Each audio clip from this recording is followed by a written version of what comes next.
আমরা সেদিন আগেই গুনার স্বীকৃতি দিয়ে দেব। আমরা বলবো, আল্লাহ তুমি প্রশ্ন করার আগে তোমার একটা কথা বলি, আমারে কিছু জিজ্ঞেস করো না, আমি সব করেছি। এমন কোন পাপ নাই যে পাপ আমারে দিয়ে হয় নাই। তোমার রহমত দিয়ে তুমি জান্নাতে পাঠাবা, তোমার দয়ায় জান্নাতে যেতে চাই, আমল দিয়ে না। পারবেন বলতে? কিয়ামতের দিন আমরা বলবো, আল্লাহ আমার আমল দিয়ে জান্নাত চাই না, আমি তোমার দয়া দিয়ে জান্নাত চাই। তোমার দয়া ছাড়া আমার কোনো উপায় নাই। পটুয়াখালীবাসী আপনারা কেমন আছেন সবাই? আমি তো দেখলাম যে গতকালই এসে আপনারা বসেছিলেন, কষ্ট হয় নাই? সারাদিন খাওয়া দাওয়া করতে পেরেছিলেন তো? নামাজগুলো সময় মতো পড়তে পেরেছেন? মাশাআল্লাহ মাশাআল্লাহ, আল্লাহ তাআলা কবুল করুক, আমরা পড়ি আমিন। আপনারা শুনেছেন যে প্রতিটি বিভাগে আমরা একটি করে প্রোগ্রাম দিচ্ছি, একবার করে সফর করছি। তারই ধারাবাহিকতায় বরিশাল বিভাগের এই প্রোগ্রাম আমাদের মাসুদ ভাইয়ের কারণে বাধ্য হয়ে আমাকে পটুয়াখালীতে দিতে হয়েছে। মাসুদ ভাই এমন ভাবে ধরেছেন, রিকোয়েস্ট করেছেন, সেটাকে ডিনাই করার, রিজেক্ট করে দেওয়ার সুযোগ আর হয়নি। আলহামদুলিল্লাহ, খুব চমৎকার একটি শহর, অসাধারণ একটি নগরী। আমি উপর থেকে দেখছিলাম, খুব গোছানো, খুবই গোছানো সুন্দর একটি শহর, আলহামদুলিল্লাহ। আর পাশেই আছে আপনাদের বিশাল সমুদ্র সৈকত, যেখান থেকে সূর্যোদয় সূর্যাস্ত একসাথে দেখা যায়, ঠিক কিনা বলেন? বরিশাল বিভাগের প্রতি আগে থেকেই আমার আলাদা একটা টান, দুটো কারণে।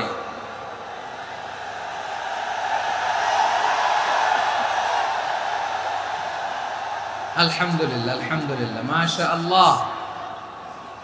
এই গণজোয়ারকে আল্লাহ তাআলা ইসলামের পক্ষে কবুল করে নিক। এই প্রাণ ঢালা উচ্ছ্বাস, ভালোবাসা, এটা কোরআনের জন্য, ইসলামের জন্য, ঠিক কিনা বলেন? কোনো অপশক্তি এই গণজোয়ারকে ঠেকাতে পারবে না, কারণ যে ভালোবাসা আল্লাহর জন্য হয় সেটাকে ঠেকানো যায় না, ঠিক কিনা বলে? আমার প্রাণ প্রিয় পটুয়াখালীবাসী ভাইরা,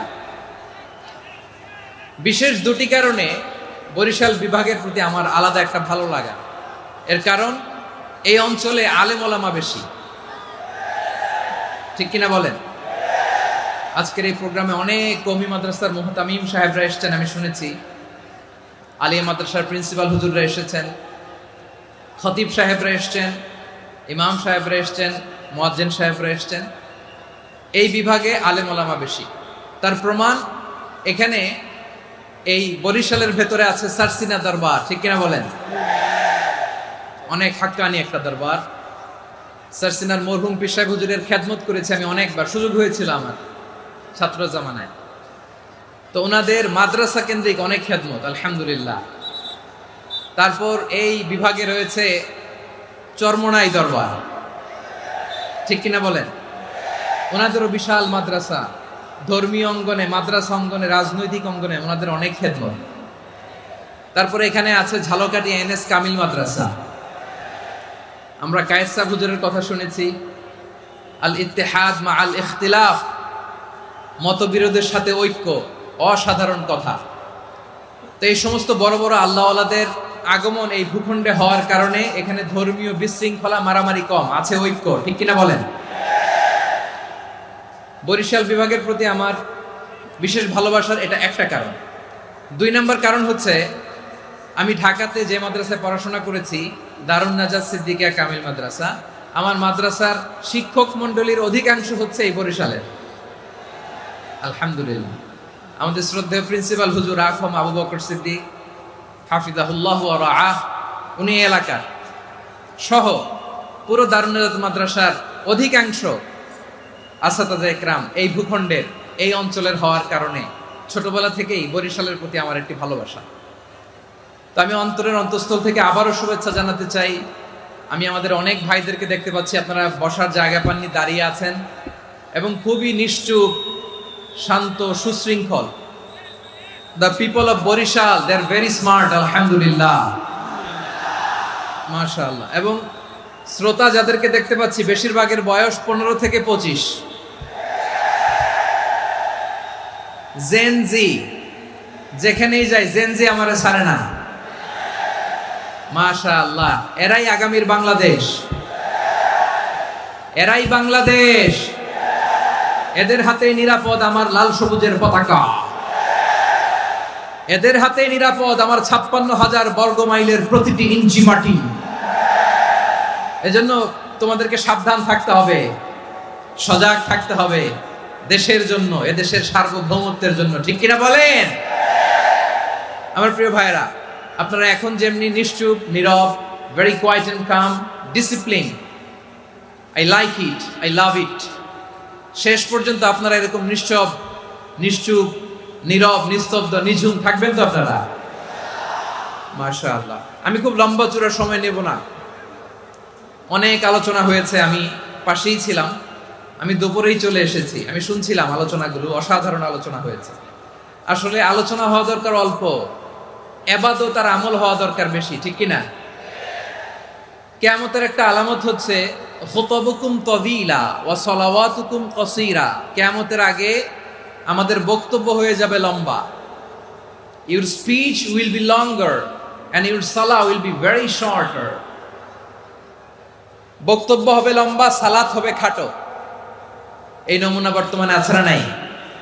ঘন্টার পর ঘন্টা, তাও তৃপ্তি মিটে না। অনেক জায়গায় রাত পর্যন্ত, মিডনাইট পর্যন্ত, মধ্যরাত পর্যন্ত আলোচনা হয়। এটা ঠিক নয়। বক্তব্য হবে একেবারে gist, cream of the creams, একেবারে ক্রিম কথাটা আলোচক উপস্থাপন করবেন। হেদায়েত দেওয়ার মালিক কে? ইন্নাকা লা তাহদি মান আহবাবতা ওয়ালাকিন্নাল্লাহা ইয়াহদি মান ইয়াশা। নবী হে, আপনি চাইলেই কাউকে হেদায়েত দিতে পারবেন না। হেদায়েত দেওয়ার মালিক কে?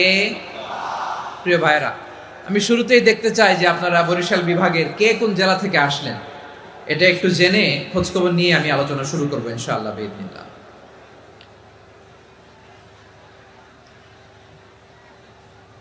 প্রিয় ভাইরা, আমি দেখতে চাচ্ছি আপনাদের এই বরিশাল বিভাগের ভোলা জেলা আছে না একটা, দ্বীপ জেলা, ওখান থেকে কেউ আসতে পারছেন নাকি? হ্যাঁ, আল্লাহু আকবার, আসছে তো, ওই যে হাত দেখা যাচ্ছে। সর্বনাশ, মাশাআল্লাহ, ঠিক আছে, আল্লাহ আমার ভাইদেরকে তুমি কবুল করো। বরগুনা জেলা থেকে কেউ এসেছেন আজকের প্রোগ্রামে? ইয়া সালাম, মাশাআল্লাহ, মাশাআল্লাহ, ওয়েলকাম, ওয়েলকাম, ঠিক আছে। পিরোজপুর জেলার কেউ এসেছেন? পিরোজপুর জেলা থেকে মাশাআল্লাহ অনেক ভাইরা এসেছেন। ঝালকাঠি, মাশাআল্লাহ, ঝালকাঠির অনেক আসছে। তারপর বরিশাল জেলা থেকে কারা কারা এসেছেন? বরিশাল, মাশাআল্লাহ, তাবারাকাল্লাহ। এবার পটুয়াখালী জেলার কারা কারা দেখি? মাশাআল্লাহ, মাশাআল্লাহ, মাশাআল্লাহ। আল্লাহ তুমি কবুল করো, আল্লাহ তুমি কবুল করো। লিল্লাহি তাকবীর, লিল্লাহি তাকবীর, লিল্লাহি তাকবীর। হাত নামান। প্রিয় ভাইরা, আসুন আমরা কাল বিলম্ব না করে আজকের পটুয়াখালী জেলা শহরের, মাশাআল্লাহ, ওই যে লক্ষ্মীপুর থেকে আমাদের ভাই এসে প্লেকার্ড নিয়ে দাঁড়াইছে। ঠিক আছে, প্লেকার্ড দেখেছি, ফি আমানিল্লাহ। আচ্ছা, এই বরিশাল বিভাগের বাইরে থেকে কারা কারা আসছেন দেখি, কেউ আছেন কিনা? মাশাআল্লাহ, অনেক অনেক অনেক, মাশাআল্লাহ, আল্লাহ কবুল করুন, আল্লাহ কবুল করুন, ফি আমানিল্লাহ। চাঁদপুর, ঠিক আছে, ঠিক আছে, হ্যাঁ, ইলিশের বাড়ি, চাঁদপুর, ঠিক আছে, মাশাআল্লাহ। বসুন, বসুন। সম্মানিত ভাইরা, আসুন আমরা মূল আলোচনার দিকে চলে যাই। আজকে আমরা যে টপিকটা নিয়ে আলোচনা করব সেটা হচ্ছে, আমরা যে জীবনে বিপদে পড়ি, আমরা বিপদে পড়লে আমাদেরকে উদ্ধার করে কে? আল্লাহ ছাড়া আমাদের বাঁচানোর কেউ আছে? উদ্ধার করার কেউ আছে? রক্ষা করার কেউ আছে? এজন্য বিপদে পড়লে আমরা চাইবো কার কাছে? আমাদের যাই দরকার হোক আমরা ফরিয়াদ করব কার কাছে? নাকি মাজারে যেয়ে চাবেন? মাজারে যেয়ে চাবেন? অনেকে তো মাজারে যেয়ে কপাল ঘষে, আছে না নাই? মাজারে যেয়ে সন্তান চায়, আছে? এই এলাকায় নাই, এলাকার লোকদের আকীদা খালেস, আমি জানি।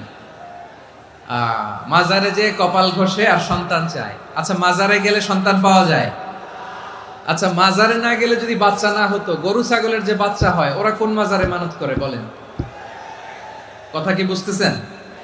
এই যে প্রতি বছর গরু ছাগল ভেড়া এগুলো যে বাচ্চা দেয়, এরা কোন মাজারে যে মানত করে? এজন্য চাইতে হবে একজনের কাছে, তিনি কে? আমার প্রিয় পটুয়াখালীবাসী, মাজার জিয়ারত করা সুন্নাহ। আমরা মাজার জিয়ারত করব, আল্লাহ ওয়ালাদের কবরে যাব, আমরা সেখানে যে সালাম দিব, দোয়া করব, নিজের জন্য করব, কবরে শুয়ে থাকা মাইয়েতের জন্য করব, পুরো মুসলিম উম্মার জন্য করব। কিন্তু কবরে যিনি শুয়ে আছে ওই বাবার কাছে সন্তান চাওয়া যাবে, চাকরি চাওয়া যাবে, সফলতা চাওয়া যাবে? সফলতা দেয় কে? সবাই বলেন নাই, আওয়াজ করে বলেন, সফলতা দেওয়ার মালিক কে?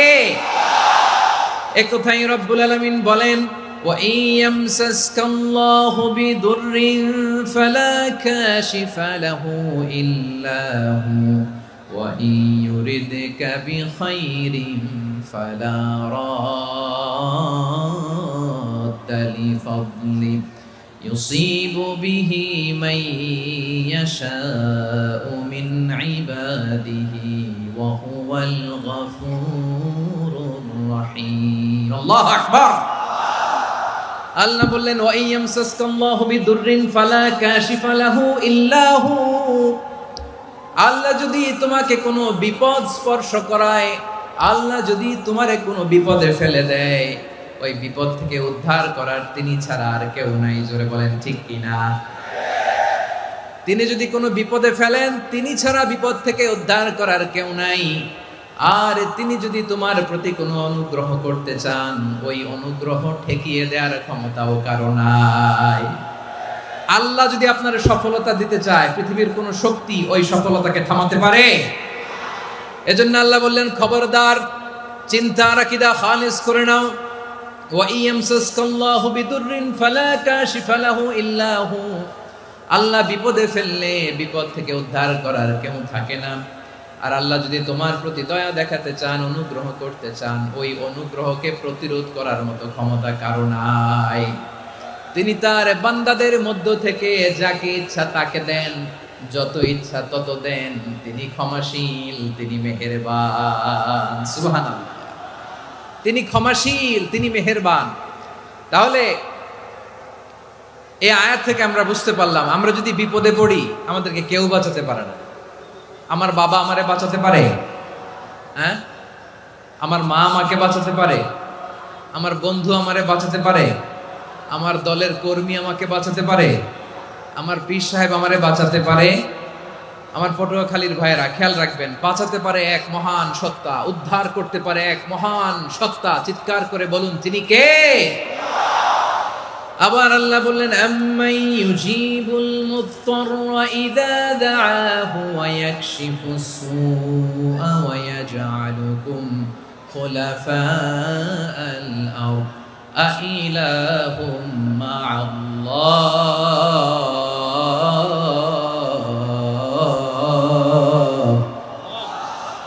ক্বালিলাম মা তাযাক্কারুন। রব্বুল আলামিন বলেন, বিপদে পড়ে কাতর কণ্ঠে চিন্তাগ্রস্ত হয়ে যখন কেউ ফরিয়াদি হয়ে আল্লাহর ডাকে হাত তোলে, তখন এই ব্যক্তির ডাকে সাড়া দেয় কে?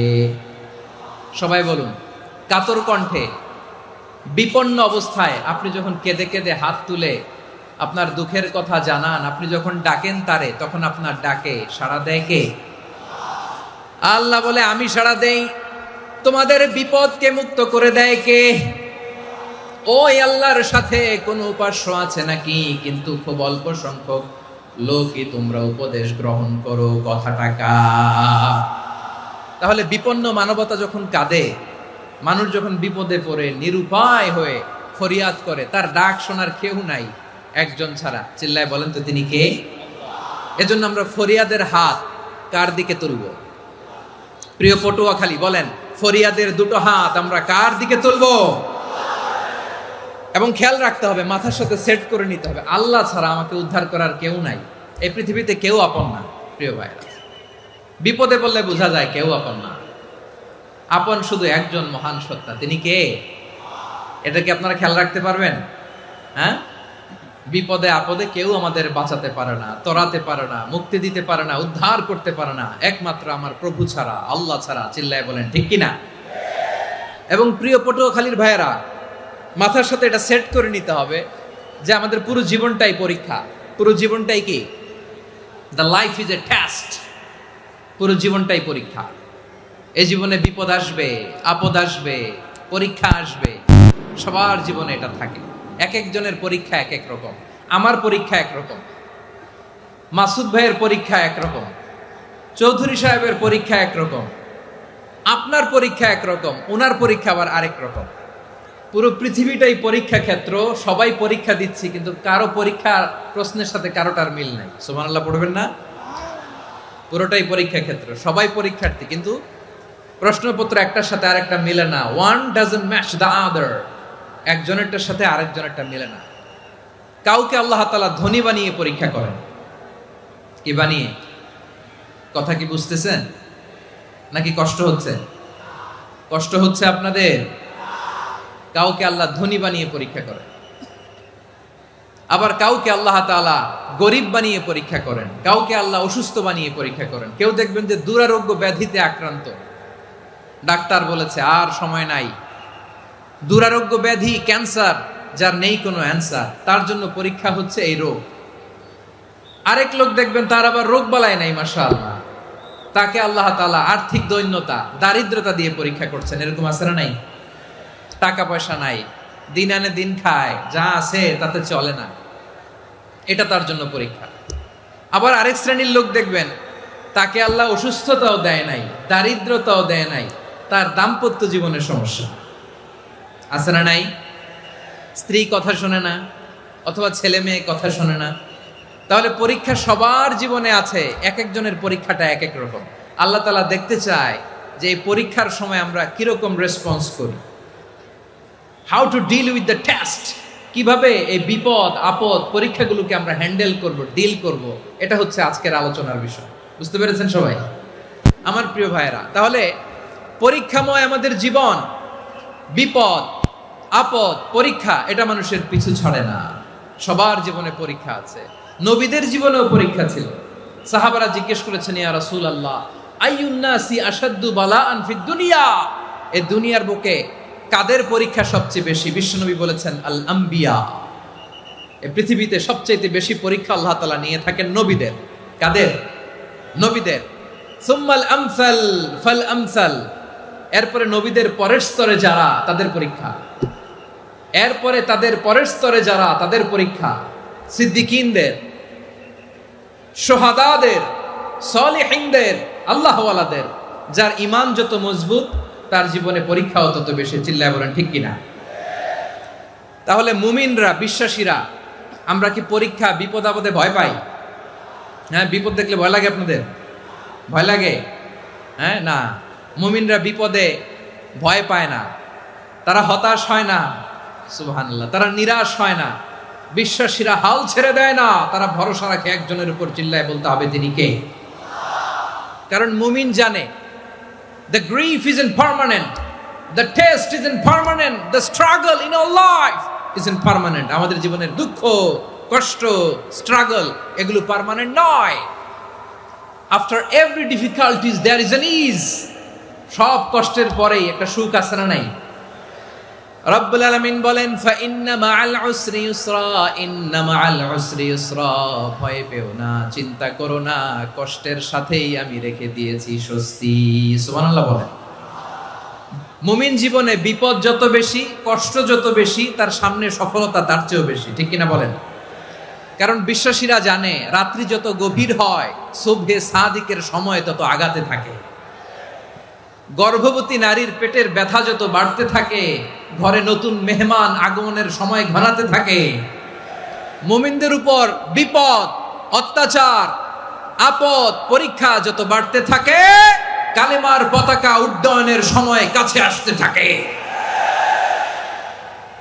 বিশ্বাসীদের এগুলো হিসাব মিলানো অনেক আগে, এগুলো অনেক আগে হিসাব মিলানো। দুঃখের আধার শেষে সুখের আলো মিটিমিটি হাসে। চিল্লায় বলেন ঠিক কিনা?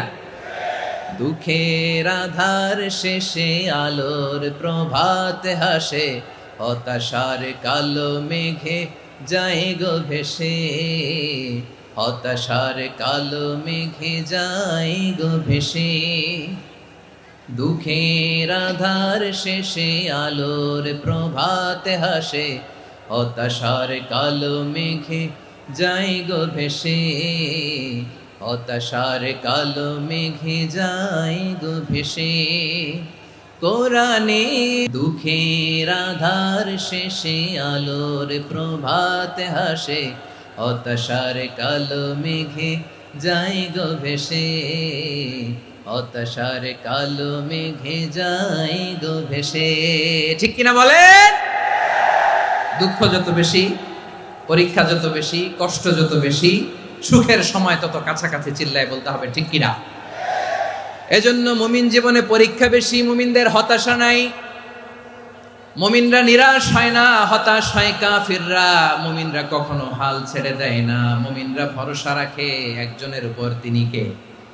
তাহলে আমার প্রিয় পটুয়াখালীবাসী, বিপদ থাকবে, পরীক্ষা থাকবে, এই বিপদ থেকে আমাদেরকে উদ্ধার করবেন একজন, তিনি কে?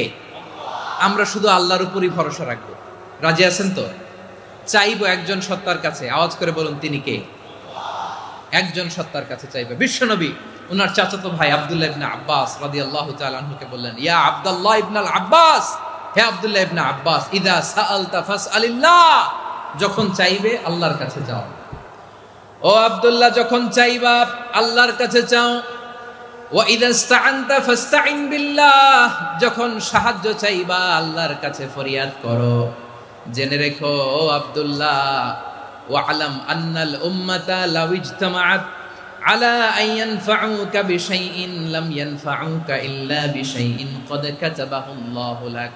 ও আব্দুল্লাহ, জেনে রেখো, মনে রেখো, গোটা বিশ্বের সবাই মিলে যদি তোমার উপকার করতে চায় ততটুকুই তারা করতে পারবে যতটুকু আল্লাহ তোমার নসিবে সেটা লিখে রেখেছে।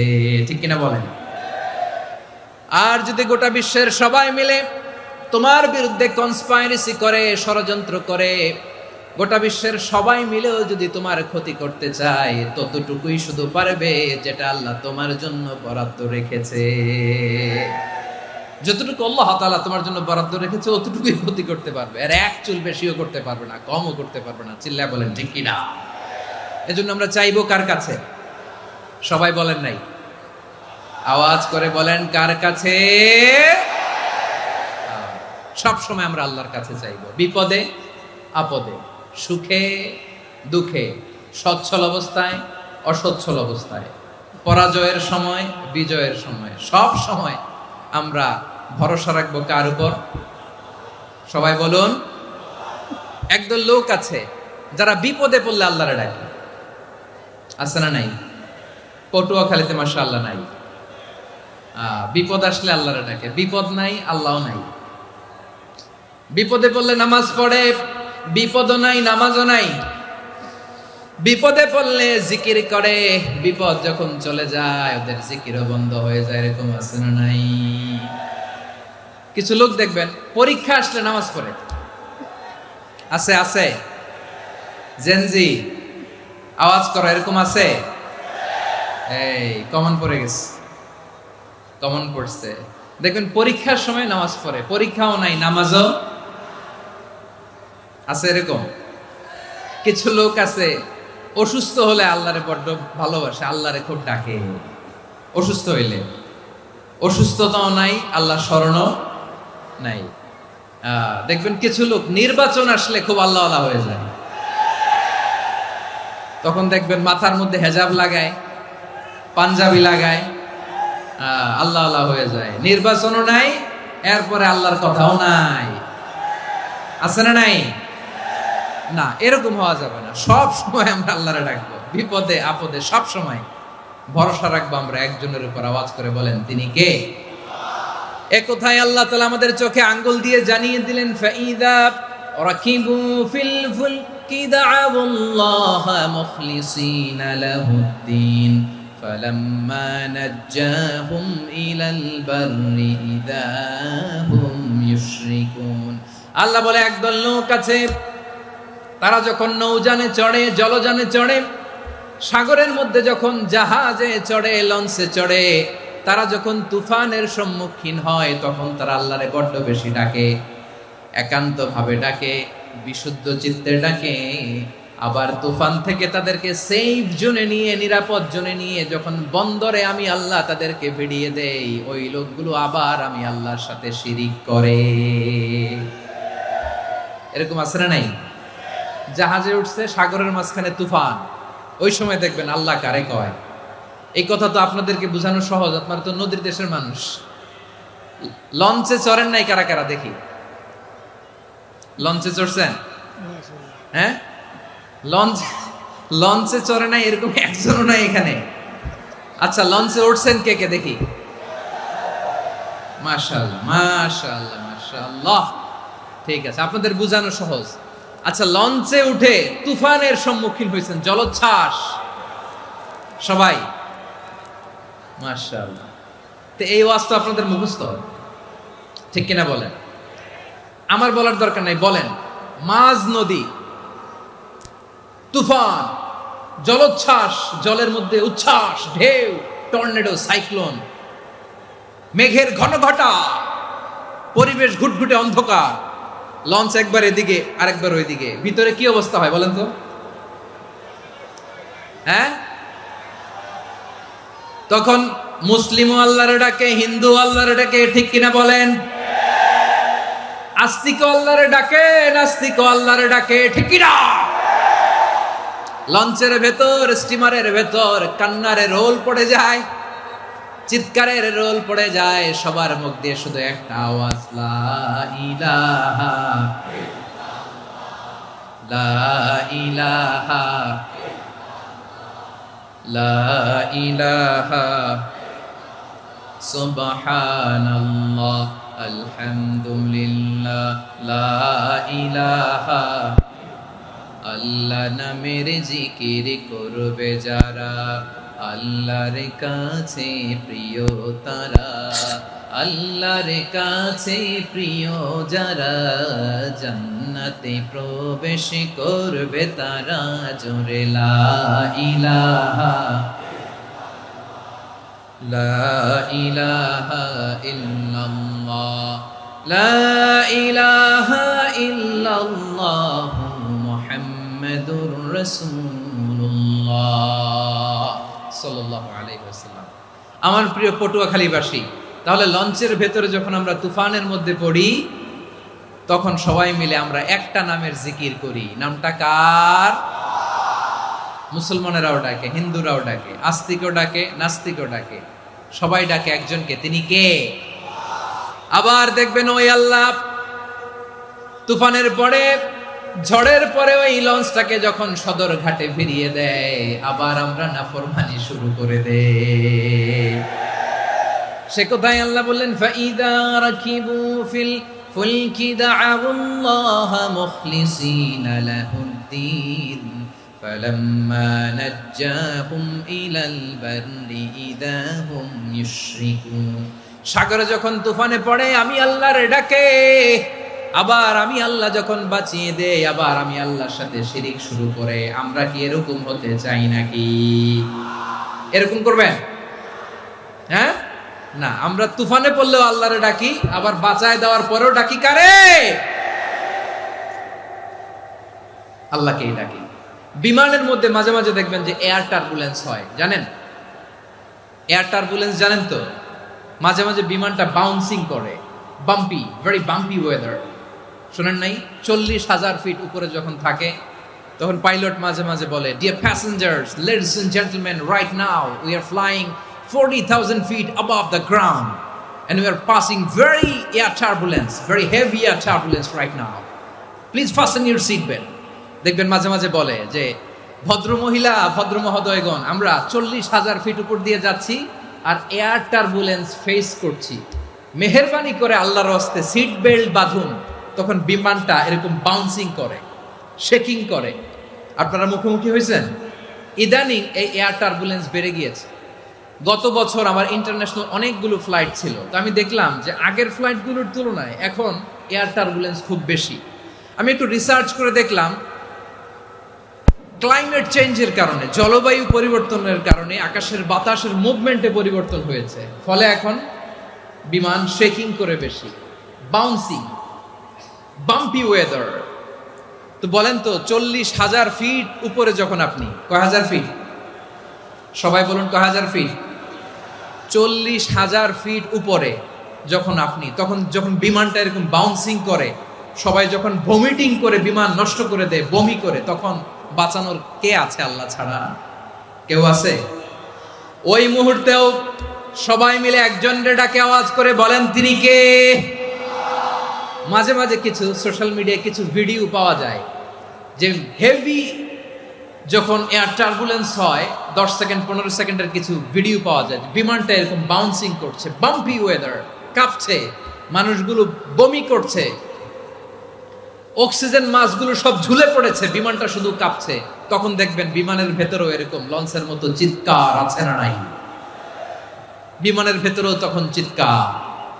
গত বছর হিথ্রো এয়ারপোর্ট থেকে সিঙ্গাপুর এয়ারলাইন্সের একটা ফ্লাইট, হিথ্রো টু চাঙ্গি, একটা ফ্লাইটে এমন বেশি এয়ার টার্বুলেন্সের শিকার হয়েছিল ওই এয়ারক্রাফটটা, 33 জন যাত্রী সেখানে আহত হয়েছে, একজন যাত্রী নিহত হয়েছে। কেবিন ক্রুজ, এয়ার হোস্টেস যারা আছে, একজনের নাক ফেটে, চোখ ফেটে, কপাল ফেটে, ব্লিডিং হয়ে শয়লা। প্রিয় ভাইরা, 40,000 ফিট উপরে বিমানটা যখন কাঁপবে, তখন আমাদেরকে আল্লাহ ছাড়া আর কেউ বাঁচানোর আছে? এত আসতে বললে হবে? ওই কঠিন মুহূর্তে আমার বাবা আমারে বাঁচাতে পারে, আমার বন্ধু আমারে বাঁচাতে পারে? এই গ্রাউন্ডে, জমিনের বুকে আমার প্রোটোকল, আমার ক্ষমতা, আমার দাম্ভিকতা, কোনো কিছু আমারে বাঁচাতে পারে? একজন ছাড়া, চিল্লায় বলতে হবে তিনি কে? সে আল্লাহ বললেন, গোলাম আমি বিপদের সময় ঠিকই তোমাদের বাঁচিয়ে দেই। ওই বিমানের ভেতরে 40,000 ফিট উপরে যখন তোমরা এয়ার টার্বুলেন্সের শিকার হও, তখন নাস্তিকও আল্লাহরে ডাকে, হিন্দু আল্লাহরে ডাকে, জোরে বলেন ঠিক কিনা? আবার বিমানটা যখন শান্ত হয়ে যায়, একটু পরেই বিমানের স্ক্রিনের মধ্যে হিন্দি সিনেমা খোঁজে। বিমানের স্ক্রিনে কিন্তু বিশাল ওখানে আফলাম, ফিল্মের একেবারে বোঝাই করা। বিমানটা শান্ত হলে আবার হিন্দি সিনেমা দেখা শুরু করে। একটু আগে ডাকছিল কারে? দেখবেন বাংলাদেশে আমাদের ক্রিকেটাররা যখন অন্য কোনো দেশের সাথে খেলে, অনেক সময় এমন হয় বল বাকি একটা, রান দরকার 6টা। বল বাকি কয়টা? পটুয়াখালী বোঝে নাই বোধহয়। বল বাকি কয়টা? রান দরকার। আপনি দেখবেন ক্যামেরাম্যান তখন গ্যালারিতে খালি দেখায় দর্শকদের যে কি অস্থিরতা। হিপ হপ স্টাইলের মেয়েটা, যে মেয়েটার ওড়না এতক্ষণ ছিল গলায়, এতক্ষণ কই ছিল, ওই মেয়েটা দেখবেন ওড়নাটা টেনে মাথায় দিয়ে এরকম মুনাজাত ধরতেছে, আল্লাহ আল্লাহ, একটা ছক্কা, আল্লাহ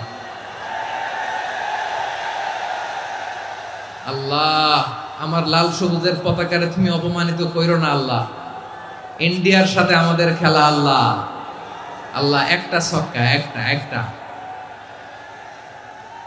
পুরো খেলা জুড়ে এই মেয়ের ওড়না ছিল গলায়, কিন্তু যখন 1 বলে 6 রান দরকার, ওড়না চলে আসছে কোথায়?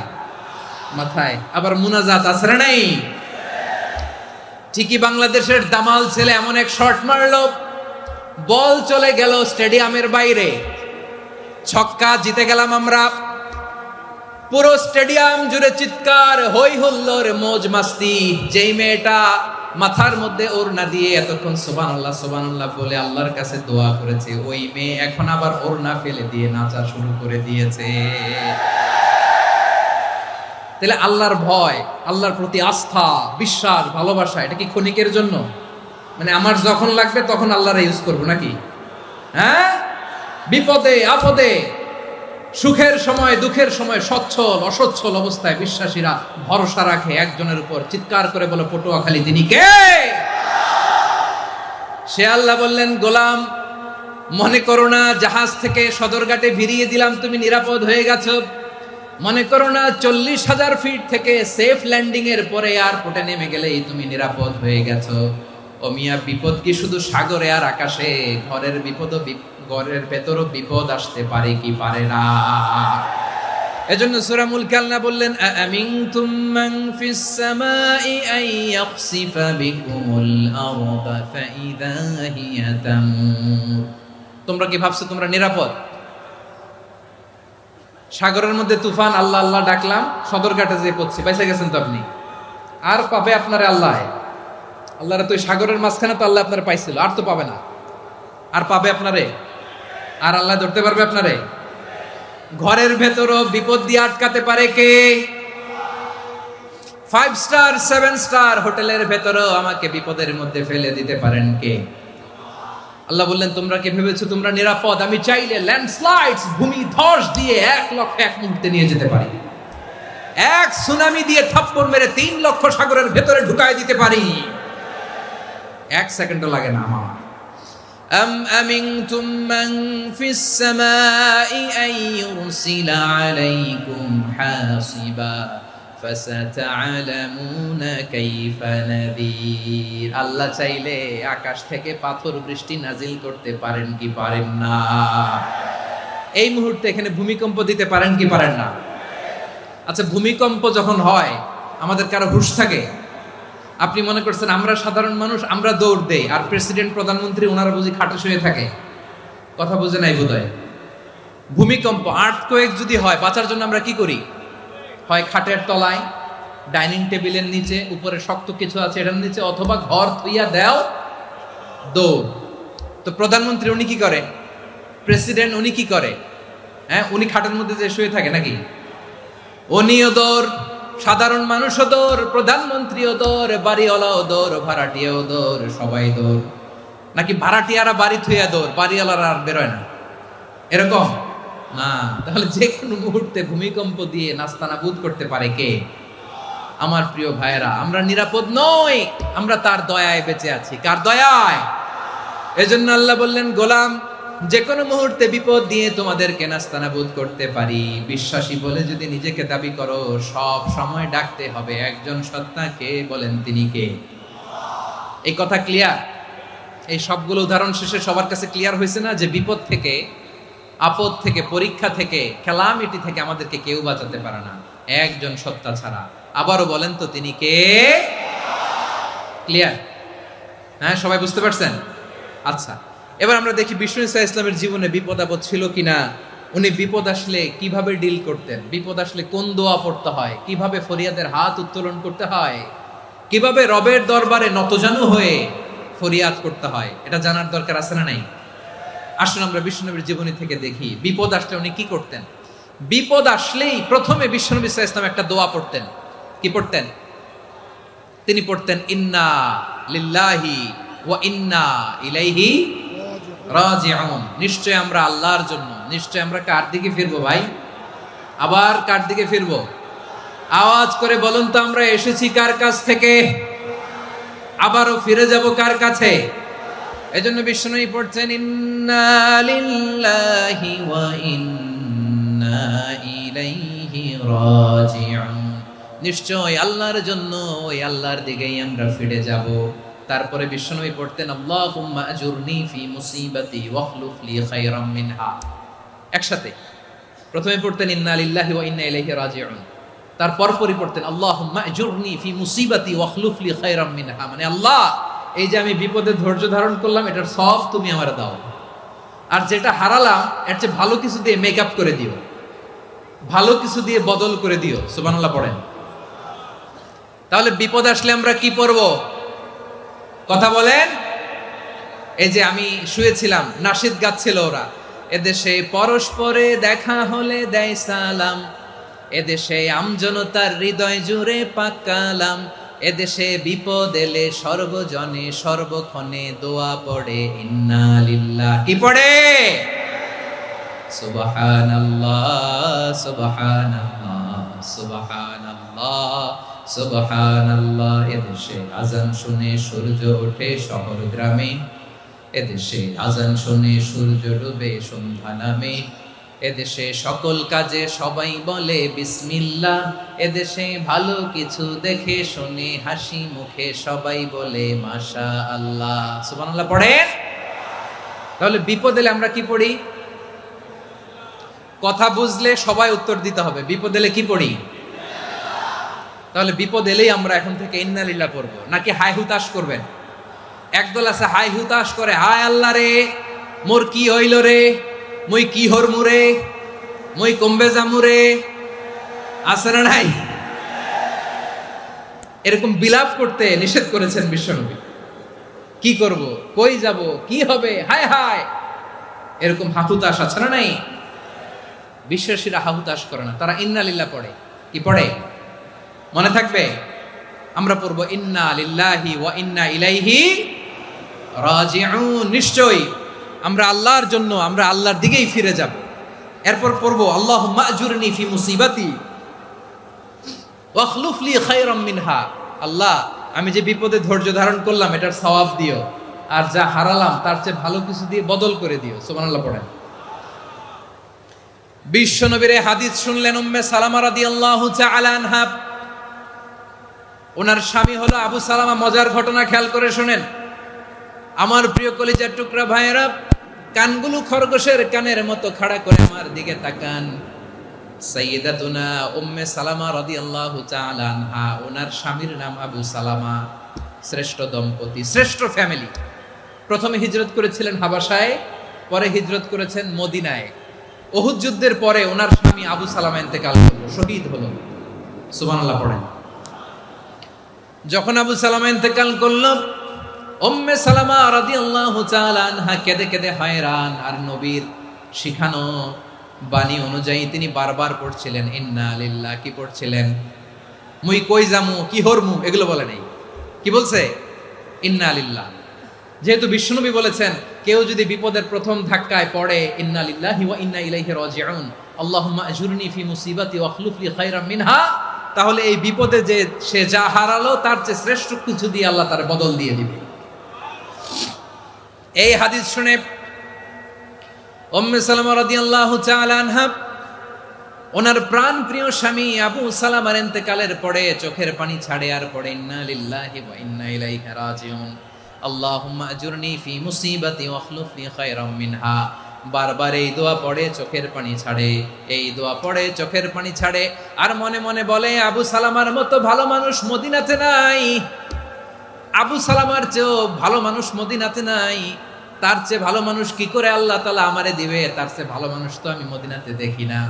চোখের পানি দিয়ে বুক ভাসায় আর নবীর হাদিসের উপর আমল করে পড়ে ইন্না লিল্লাহি ওয়া ইন্না ইলাইহি রাজিউন, ইন্না লিল্লাহি ওয়া ইন্না ইলাইহি রাজিউন। পড়তে পড়তে চোখের পানি ছাড়ে আর চিন্তা করে বিশ্বনবী বললেন এই দোয়া পড়লে যেটা হারালাম তার চেয়ে ভালো কিছু দিয়ে আল্লাহ পুরস্কার দেয়। আবু সালামার চেয়ে ভালো মানুষ মদিনার মধ্যে আর কে হতে পারে? কি আজীব তামাশা, কি অবাক করা ঘটনা। কিছুদিন পরে দেখা গেল সাইয়্যিদুল মুরসালিন রাহমাতাল লিল আলামিন স্বয়ং বিশ্ব নবী উম্মে সালামাকে বিয়ের প্রস্তাব পাঠিয়েছে। স্বয়ং বিশ্ব নবী উম্মে সালামা রাদিয়াল্লাহু তাআলা আনহাকে বিয়ের প্রস্তাব পাঠিয়েছেন। উনি রাজি হয়ে গেলেন, বিয়ে হয়ে গেল। উনি হয়ে গেলেন উম্মুল মুমিনিন, আমাদের মা, পুরো মুসলিম উম্মার মা। চিৎকার করে বলেন আল্লাহু আকবার। তাহলে আমার প্রাণ প্রিয় ভাইয়েরা, বিপদে পড়লে আমরা পড়বো ইন্না লিল্লাহি ওয়া ইন্না ইলাইহি রাজিউন, আল্লাহুম্মা আজুরনি ফি মুসিবাতি ওয়াখলুফ লি খায়রাম মিনহা। পড়বেন? পড়বেন না? যারা যারা বিপদ আসলে এই দোয়াটা পড়বেন এখন থেকে আওয়াজ করে ইনশাআল্লাহ বলেন। যা হারাইছেন তার চেয়ে শ্রেষ্ঠ জিনিস দিয়ে বদলা দিবে কে? বিশ্বাস হয়? একটু সন্দেহ লাগে মনে হয়, একটু সন্দেহ আছে? যাদের বিশ্বাস হবে তাদের কি আল্লাহ উত্তম বদলা দিবে, ঠিক কিনা বলেন? তাহলে বিপদে পড়লেই প্রথমে আমরা এটা পড়ব। দোয়াগুলো যদি এখন মুখস্থ না হয়, এই যে রেকর্ডিং হচ্ছে পেয়ে যাবেন, কালকেই পেয়ে যাবেন। শুনে শুনে মুখস্থ করবেন। আমার মায়েরা, আমার বোনেরা, আপনাদের জন্য 3টি মাঠের অ্যারেঞ্জমেন্ট করা হয়েছে, আমি জানি। আপনারাও এই দোয়াগুলো পড়বেন, আপনার স্বামীকে শেখাবেন, সন্তানকে শেখাবেন, আপনার পুরো পরিবারটাকে জান্নাতের টুকরো বানিয়ে দিবে কে? তাহলে বিপদ আসলে প্রথমে কি পড়তে হবে এটা জেনে গেলাম। এরপরে বিপদ আসলে নিজেকে কি করে আল্লাহর কাছে সঁপে দিতে হয় এটাও জানার দরকার আছে না নাই? বিপদে প্রথমে ইন্না লিল্লাহ পড়লাম, ধৈর্য ধারণ করলাম, বিপদ থেকে উদ্ধারের সর্বোচ্চ চেষ্টা করলাম। আমার কাজ যখন শেষ তখন আমি আমার এই বিষয়টা আল্লাহর কাছে সঁপে দিব। কার কাছে? সুপর্দ করব কার কাছে? বিপদে বললে কেমন করে নিজেকে আল্লাহর কাছে সঁপে দিতে হয়, আসুন সাইয়েদনা ইব্রাহিম আলাইহিস সালামের জীবনী থেকে জানি।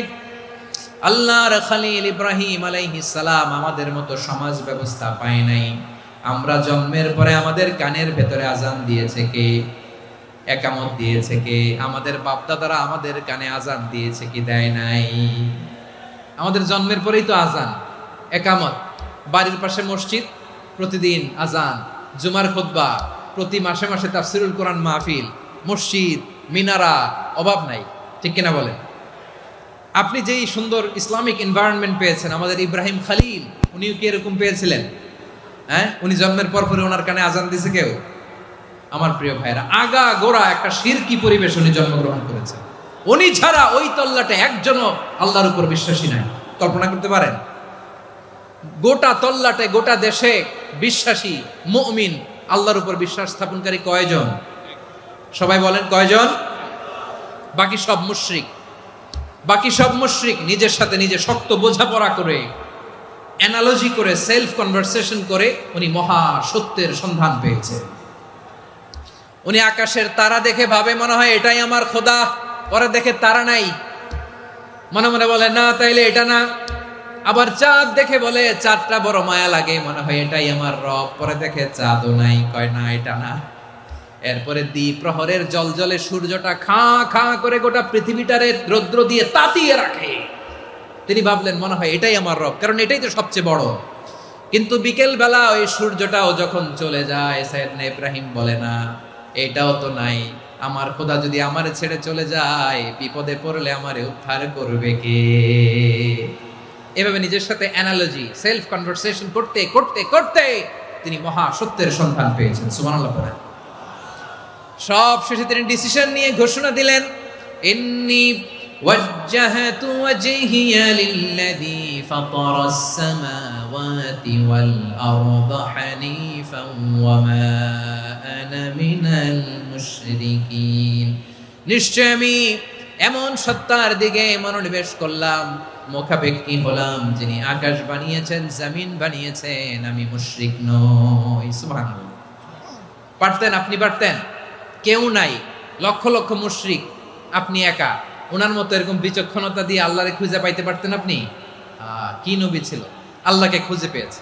যখন আল্লাহর ইবাদত শুরু করলো, এই কথা ছড়ায় পড়লো চারদিকে। নমরুদ সাইয়েদনা ইব্রাহিমকে ডেকে পাঠালেন। নমরুদ বলে, ইব্রাহিম তুমি নাকি মূর্তির পূজা না করে কোন নতুন রবের ইবাদত করো, কে তোমার রব? সাইয়েদনা ইব্রাহিম বললেন, রব্বি আল্লাযী ইউহয়ী ওয়া ইউমীত, আমি এমন রবের ইবাদত করি যিনি জীবন দেন, যিনি মৃত্যু দেন। নমরুদ বলে, তাই নাকি? তোমার রব জীবন দেয়, মৃত্যু দেয়? আর এটা তো আমি দেই, আমিও তো জীবন দেই, আমিও তো মৃত্যু দেই। সাইয়েদনা ইব্রাহিম বললেন, কেমন করে তুমি জীবন দাও, মৃত্যু দাও, একটু দেখাও তো। নমরুদ জেলখানা থেকে দুজন কয়েদিকে ডেকে আনলো। কয়েদি এনে অর্ডার করলো, একটাকে এখনই শিরোচ্ছেদ, হেড অফ, ডেথ পেনাল্টি, মৃত্যুদণ্ড দেয়া হলো, ফিনকি দিয়ে রক্ত বের হলো। নমরুদ বলে, দেখো দুজনকে ধরে আনলাম, একজন কয়েদিকে দিলাম ডেথ পেনাল্টি, মৃত্যুদণ্ড, ওরে মৃত্যু দিলাম। আরেকজন যে দাঁড়িয়ে আছে, চাইলে ওরেও আমি মৃত্যুদণ্ড দিতে পারি, কিন্তু না, ওরে আমি দিব না, ওরে আমি বাঁচাইয়া দিলাম, ছেড়ে দিলাম, মানে জীবন দিলাম। দেখো ইব্রাহিম, তোমার চোখের সামনে একজনরে মৃত্যু দিলাম, আর একজনরে জীবন দিলাম। আপাত দৃষ্টিতে তাই তো, একজনরে তো জীবন দিল, আরেকজনরে মৃত্যু দিল। সাইয়েদনা ইব্রাহিম এবার বিপাকে পড়ে গেলেন। কিন্তু এক একজন নবীকে আল্লাহ এমন উইজডম, বিচক্ষণতা দিয়ে এই জমিনে পাঠিয়েছেন। মুহূর্তের মধ্যে আল্লাহর খলিল ইব্রাহিম বললেন, فإن الله يأتي بالشمس من المشرق فأت بها من المغرب فبهت الذي كفر। আল্লাহর খলিল ইব্রাহিম বললেন, নমরুদ বুঝলাম তুমি জীবন দাও, মৃত্যু দাও, দেখলাম, কিন্তু আমার রব, আমার আল্লাহ প্রতিদিন সকালবেলা উষা লগ্নে ওই পূর্ব দিগন্ত থেকে সূর্যটাকে উদিত করেন, সাঁঝের বেলা, বিকেল বেলা, কুথুরি লগ্নে, সন্ধ্যা বেলা ওই দ্বিপ্রহরের জল জলে সূর্যটাকে পশ্চিম দিগন্তে ডুবিয়ে দেন।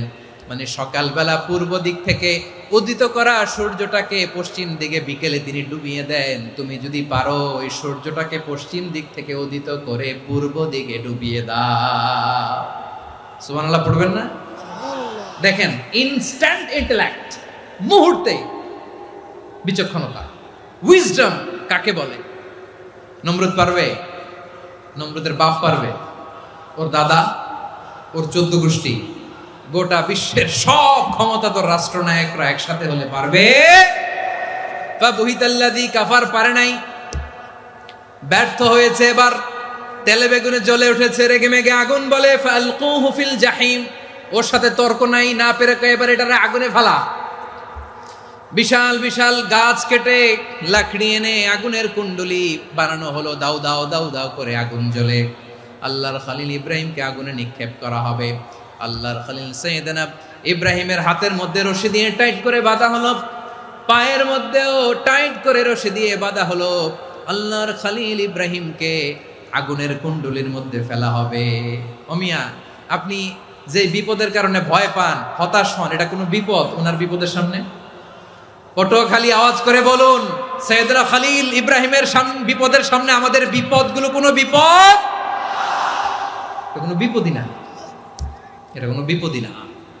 হাত পা বেঁধে টাইট করে নিক্ষেপ করা হবে, সিম্পলি ফেলা যাবে না, কারণ দাউ দাউ করে দ্য ব্লেজিং ফায়ার, এমন আগুনের কুণ্ডলি, কাছে যাওয়া যায় না, আগুনের উত্তাপে নিক্ষেপ করা হবে। হাতে রশি বেঁধে, পায়ে রশি বেঁধে আল্লাহর খলিল ইব্রাহিম আলাইহিস সালামকে আগুনের মধ্যে নিক্ষেপ করা হবে। আহা, এটার বলে অগ্নি পরীক্ষা। উনি অগ্নি পরীক্ষার সম্মুখীন হয়েছিলেন। এজন্য কঠিন পরীক্ষাকে আমরা অগ্নি পরীক্ষার সাথে তুলনা করি, ঠিক কিনা? সাইয়েদনা জিবরাইল এসে বললেন, ও আল্লাহর খলিল, ওরা তো আপনার হাতও বেঁধে ফেললো, পাও বেঁধে ফেললো, নড়াচড়ার সুযোগ নাই, বলেন আমি জিবরিল ফেরেশতা আপনার জন্য কি করতে পারি? আল্লাহর খলিল ইব্রাহিম বলেন, ও জিবরাইল, তোমার কাছে আমার কোনো চাওয়া পাওয়া নাই। সুবহানাল্লাহ বলেন। তোমার কাছে বলার কিছু নাই, তোমার সাহায্যের আমার দরকার নাই। সাইয়েদনা ইব্রাহিম আলাইহিস সালামকে হাতে পায়ে রশি বেঁধে, হাত পা বাঁধা অবস্থায় জ্বলন্ত অগ্নিকুণ্ডে যখন নমরুদের দলবল নিক্ষেপ করবে, আল্লাহর খলিল কিভাবে নিজেকে আল্লাহর কাছে সঁপে দিয়েছেন, পটুয়াখালীর ভাইরা খেয়াল করে শুনুন। হাত পা বেঁধে আল্লাহর খলিলকে যখন নিক্ষেপ করা হবে, তিনি মুখ ফুটে বলে ফেললেন, হাসবুনাল্লাহু ওয়া নি'মাল ওয়াকিল। হাসবুনাল্লাহু ওয়া নি'মাল ওয়াকিল, আমার জন্য আল্লাহই যথেষ্ট, আমার জন্য আল্লাহই যথেষ্ট। তিনি আমার সবচেয়ে বড় গার্ডিয়ান, তিনি আমার সবচেয়ে বড় অভিভাবক। জিব্রাইলের সাহায্যে অফারকে ফিরিয়ে দিলেন, দুনিয়ার বুকে কারো কাছে কিছু বলেন নাই, মুখ ফুটে বলেছেন হাসবুনাল্লাহ। ও আমার পটুয়াখালীর প্রাণের ভাইয়েরা, খেয়াল রাখবেন, কোন বান্দা তার হাতে থাকা সব চেষ্টাটুকুন করার পরে মুখ ফসকে মুখ দিয়ে যখন বলে ফেলে হাসবুনাল্লাহ, বান্দা যখন হাসবুনাল্লাহ বলে ফেলে, ওই ব্যাপারটা ডিল করার দায়িত্ব স্বয়ং আল্লাহ আরশের উপর থেকে নিয়ে নেয়। আপনি যখন বলে ফেলবেন হাসবুনাল্লাহ, এটা ডিলিং করবে কে তখন? চিল্লায় বলেন না, তিনি কে? বান্দা তার সাধ্যের সবটুকু চেষ্টার পরে নতজানু হয়ে যখন বলবে হাসবুনাল্লাহ, আল্লাহ তুমি আমার জন্য যথেষ্ট, নি'মাল ওয়াকিল, তুমি আমার শ্রেষ্ঠ অভিভাবক, তখন তার কি দরকার না দরকার এটা ডিল করে স্বয়ং আল্লাহ। নিক্ষেপ করা হলো সাইয়েদনা ইব্রাহিমকে অগ্নিকুণ্ডলিতে। হাজার হাজার মানুষের দৃশ্য দেখার জন্য জড়ো হয়েছে এরকম বিশাল ময়দানে। কিন্তু কি অবাক করা ঘটনা, সবাই ভয় পাচ্ছিল, না জানে কি হয়ে যায়। আল্লাহর খলিলকে যখন আগুনের কুণ্ডলিতে নিক্ষেপ করা হয়, আল্লাহর খলিল ইব্রাহিম আগুনের কুণ্ডলীর মধ্যে বসে বসে মানুষগুলোর দিকে তাকিয়ে হাসতে শুরু করে দেয়। কারণ আকাশ থেকে রব্বুল আলামিন স্পেশাল ভার্ডিক্ট নাজিল করেছেন, স্পেশাল হুকুম জারি করেছেন, কুলনা ইয়া নারু কুনি বারদান ওয়া সালামান আলা ইব্রাহিম। ও আগুন, খবরদার, সৃষ্টি শুরু থেকে তোকে একটা ধর্ম আমি বাতলে দিয়েছিলাম, তোর ধর্ম, আগুনের ধর্ম হলো যা পাবে জ্বালিয়ে সারখার করবে। আল্লাহ বলল, আগুন, তোর ধর্ম দিয়েছিলাম, তুই সব জ্বালিয়ে পুড়িয়ে সারখার করে দিবি। কিন্তু ক্ষণিকের জন্য আমি তোর জ্বালিয়ে দেওয়ার ক্ষমতাটাকে কেড়ে নিলাম, জ্বালিয়ে ভস্ম করে দেওয়ার ক্ষমতা আমি কেড়ে নিলাম। কুনি বারদান, ঠান্ডা হয়ে যা, কিন্তু এত বেশি ঠান্ডা হবি না আবার আমার ইব্রাহিমের জন্য সর্দি লেগে না যায়। সুবহানাল্লাহ, এত আসতে বললে হবে? কুনি বারদান, বারদ মানে বরফ, ঠান্ডা, ঠান্ডা হ, কিন্তু এত ঠান্ডা হবি না যাতে আমার ইব্রাহিমের কষ্ট হয়। আগুন বলে, আল্লাহ একবার বললাম ঠান্ডা হ, আবার বলো এত ঠান্ডা হবি না যাতে খলিলের সর্দি না লাগে। কেমন ঠান্ডা হব, কেমন এনভায়রনমেন্ট তৈরি করে দেব বলো? আল্লাহ বললেন সালামান আলা ইব্রাহিম, আমার খলিল, আমার কলিজা, আমার ইব্রাহিমের জন্য তুই জান্নাতের গুল বাগিচা হয়ে যা। ও ভাই, নবী মুসার মতো ঈমান হলে রাস্তা হবে সাগর জলে, নবী ইউসুফের মতো ঈমান হলে একে একে দরজা খোলে। নবী ইব্রাহিমের মতো ঈমান যদি আজও থাকে বিদ্যমান, অগ্নিকুণ্ডে দেখতে পাবে খুবসুরত এক ফুল বাগান। কুলনা ইয়া নারু কুনি বারদান ওয়া সালামান আলা ইব্রাহিম। বান্দা যখন মুখ দিয়ে বলে হাসবুনাল্লাহ, আমার আল্লাহ আমার জন্য যথেষ্ট, এই বলে যখন নিজেকে সঁপে দেয়, তার কি লাগবে ওই দায়িত্ব স্বয়ং নিয়ে নেয় কে? সবাই বলেন, স্বয়ং নিয়ে নেয় কে? তাহলে আমার প্রিয় ভাইরা, বিপদের শুরুতেই আমরা বলবো ইন্না লিল্লাহ। শুরুতে কি বলবো? এরপরে যেই বাক্যটা পড়ে নিজের পরিস্থিতিকে আল্লাহর দরবারে সঁপে দিব, সেটা হচ্ছে হাসবুনাল্লাহ। সেটা কি? বিষ্ণু বলেন লা ইয়াজালু লিসানুকা রাতাবান মিন যিকরিল্লাহ, সব সময় আল্লাহর স্মরণ দিয়ে, জিকির দিয়ে জিহ্বাটারে সিক্ত রাখো। আর শয়তানু জাসিমুন আলা কলবি ইবনে আদম, শয়তান বনি আদমের কলবে খামচি মেরে বসে থাকে। ফাইদা যাকারাল্লাহ খালাসা, মানুষ যখন আল্লাহর স্মরণ করে জিকির করে শয়তান দৌড়ে পালায়। ওয়া ইদা গাফালা ওয়াসওয়াসা, যখনই বনি আদম গাফেল হয় তখনই শয়তান তার হৃদয়ে ওয়াসওয়াসা দেয়। এজন্য বিপদে পড়লে ইন্না লিল্লাহ, নিজের সব টুকুন করার পরে, নিজের রোল প্লে করার পরে নিজেকে আমরা কি বলে সঁপে দিব? সবাই বলেন, সবাই বলতে হবে। আরো জোরে বলে, মনে থাকবে? বিপদে পড়লে প্রথমে ইন্না লিল্লাহ, এরপরে নিজেকে যখন সঁপে দিব তখন হাসবুনাল্লাহ। এরপরে কঠিন বিপদে যখন বিশ্বনবী পড়তেন তখন কি করতেন? এমন বিপদ মাঝে মাঝে হয় না, দেয়ালে পিঠ থেকে যায়, চোখে মুখে অন্ধকার, কি করব দিশা খুঁজে পাই না, এরকম হয় কখনো? হ্যাঁ, আপনাদের হয়? হয় না? তো জান্নাতে আছেন আপনারা। হয় হয় এরকম হয়েছে না যে দেয়ালে পিঠ থেকে গেছে, চোখে মুখে অন্ধকার, কই যাব, কি করব, বাঁচানোর কেউ না, এরকম হয়েছে কখনো আপনাদের? যদি হয় তাইলে এটার সলিউশন বলবো, না হইলে তো এগুলো বলে লাভ নাই। হয় হয় হয় বিশ্বনবী এরকম কঠিন বিপদে পড়েছেন জীবনের কিছু কিছু মুহূর্তে। ওই মুহূর্তে বিশ্বনবী স্পেশাল দুইটা দোয়া পড়তেন। এই দোয়াগুলো আপনাদেরকে জানিয়ে দেয়। বিশ্বনবী বলেন, কঠিনতম বিপদে যখন পড়বা, দেয়ালে পিঠ থেকে যায়, চোখে মুখে অন্ধকার, বাঁচার কোনো উপায় নাই, তখন পড়বা লা ইলাহা ইল্লা আনতা সুবহানাকা ইন্নী কুনতু মিনাজ জালিমিন। আল্লাহ, তুমি ছাড়া কোনো ইলাহ নাই, তুমি পবিত্র, নিশ্চয় আমি জালিমদের অন্তর্ভুক্ত। সুবহানাল্লাহ বলেন। এই দোয়া সাইয়েদনা ইউনূস আলাইহিস সালাম পড়েছিলেন যখন মাছের পেটে ছিলেন। কিসের পেটে?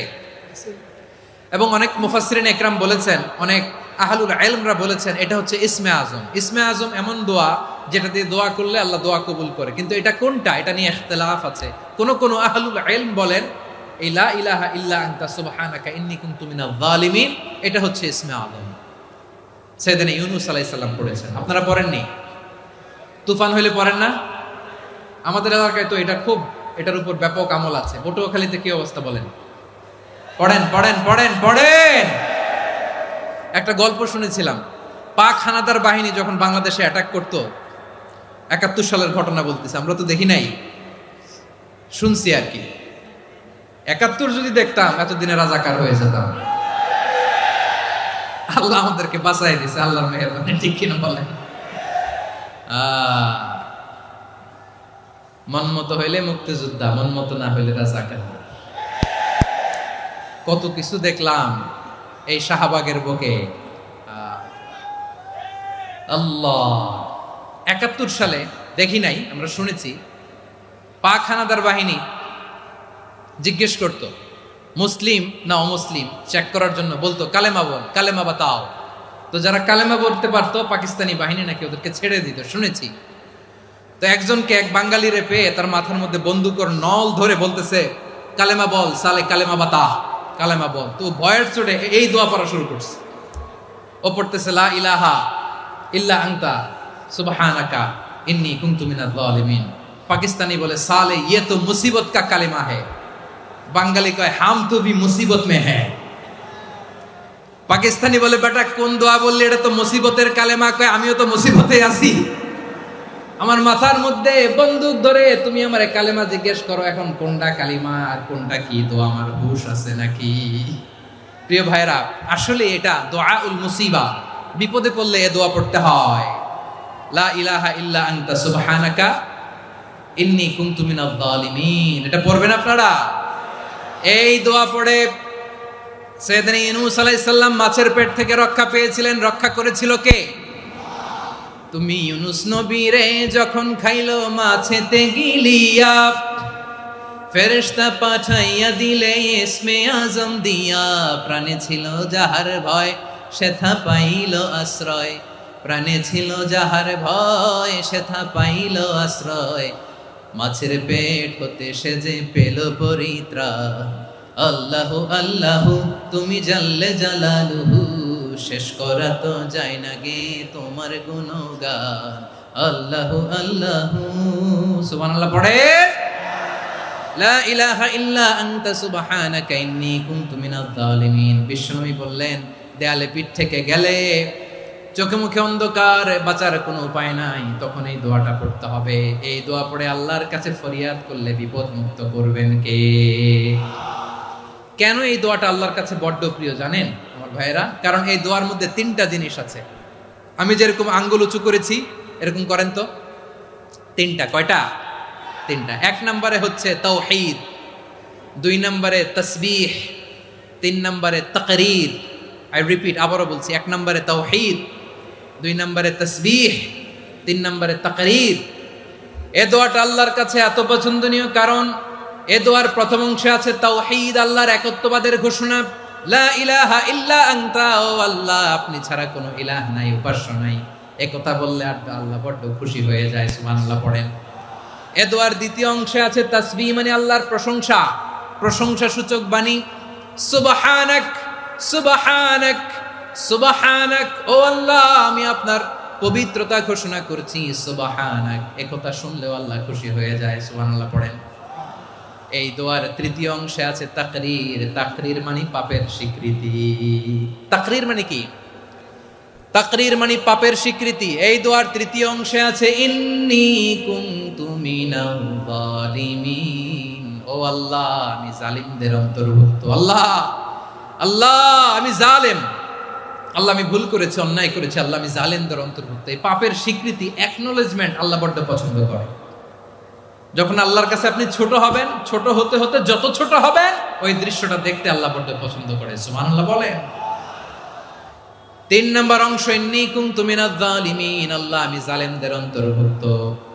সাইয়েদনা আদম আলাইহিস সালাম ভুল করে যখন নিষিদ্ধ গাছের ফুল খেয়ে ফেললেন, ফল খেয়ে ফেললেন, আল্লাহ বললেন আদম ক্ষমা পেতে চাইলে তুমি আর হাওয়া মিলে স্বীকৃতি দাও, পাপের স্বীকৃতি আর পড়ো রব্বানা যালামনা আনফুসানা ওয়া ইল্লাম তাগফির লানা ওয়া তারহামনা লানাকুনান্না মিনাল খাসিরিন।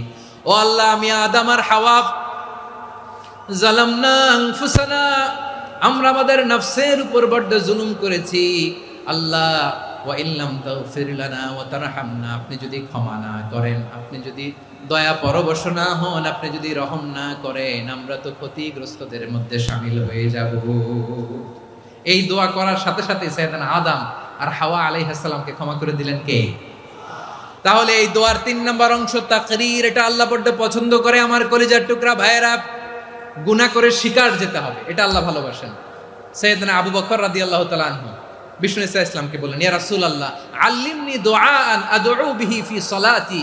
নবী হে, আপনি আমার এমন একটা স্পেশাল দোয়া শিখায়া দেন যে দোয়াটা আমি নামাজে পড়ব।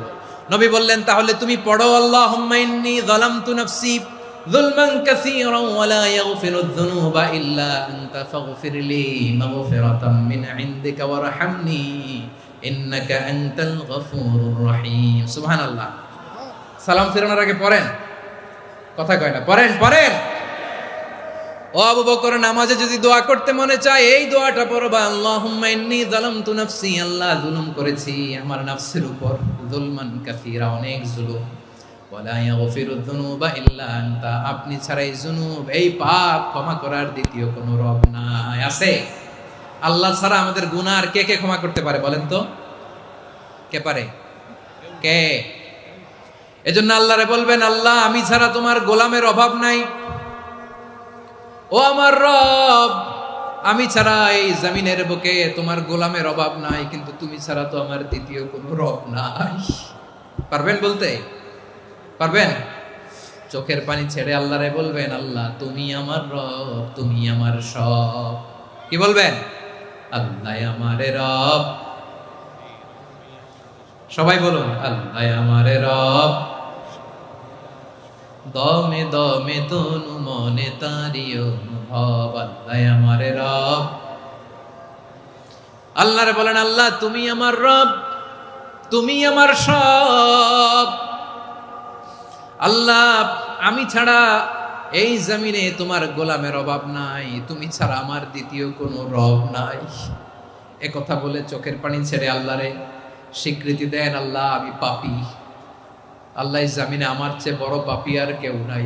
অজু করে সিজদায় লুটিয়ে পড়ে চোখের পানি ছেড়ে আল্লাহরে পাপের স্বীকৃতি দেন, আল্লাহ এমন কোন জুলুম নাই, গুনাহ নাই আমি করি নাই, সগীরা কবিরা, জেনে না জেনে, ইচ্ছায় অনিচ্ছায়, শিরকি বেদাতি সব গুনাহ করেছি।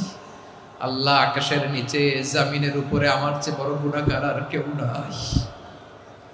চোখের পানি ছেড়ে আল্লাহরে বলেন, আল্লাহ আমি ছাড়া তোমার গোলামের অভাব নাই, তুমি ছাড়া আমার দ্বিতীয় কোনো রব নাই, তুমি ছাড়া তো কেউ আমার গুনাহ ক্ষমা করার নাই, তুমি আমার রব, তুমি আমার সব। বলতে পারবেন?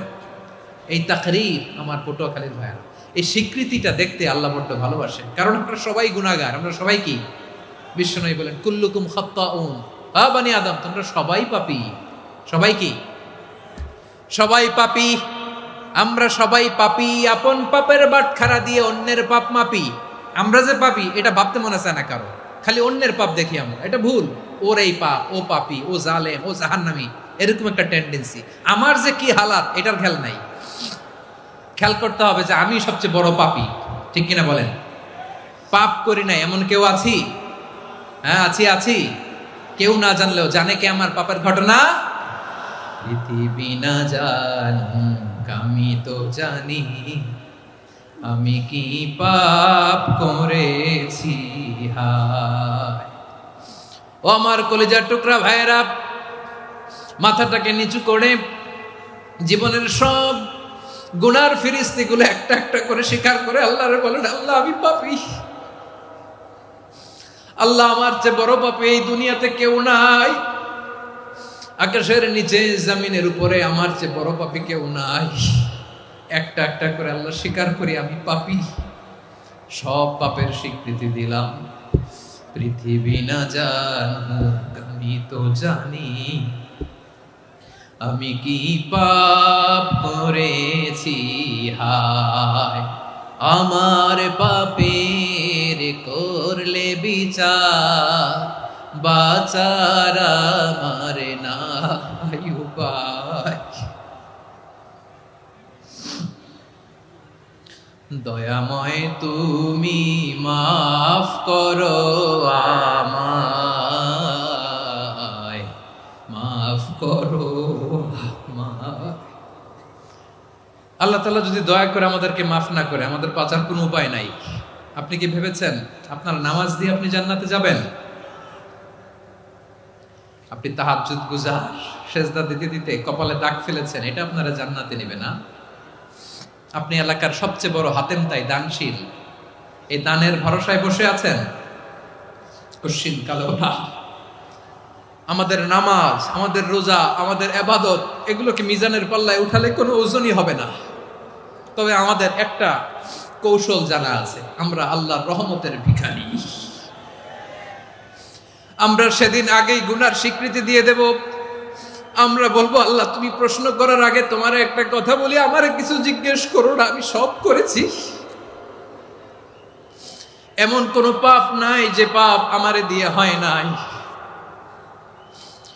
তোমার রহমত দিয়ে তুমি জান্নাতে পাঠাবা, তোমার দয়ায় জান্নাতে যেতে চাই, আমল দিয়ে না। পারবেন বলতে? কিয়ামতের দিন আমরা বলবো, আল্লাহ আমার আমল দিয়ে জান্নাত চাই না, আমি তোমার দয়া দিয়ে জান্নাত চাই।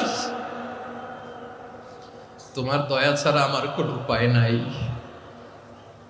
কারণ আল্লাহ যদি বিচার করে বাঁচার কারো উপায় নাই। আল্লাহ যদি বলে ফেলেন তুই এটা করলি কেন, ওখানে গেলি কেন, কোরআনে 1000 বার নিষেধ করলাম তারপরেও এই পাপে জড়ালি কেন, এরকম প্রশ্ন ছুড়ে দিলে আমার উত্তর আছে? বাঁচার কোনো উপায় আছে? রোজ হাসরে হে আল্লাহ আমার করোনা বিচার, আল্লাহ করোনা বিচার।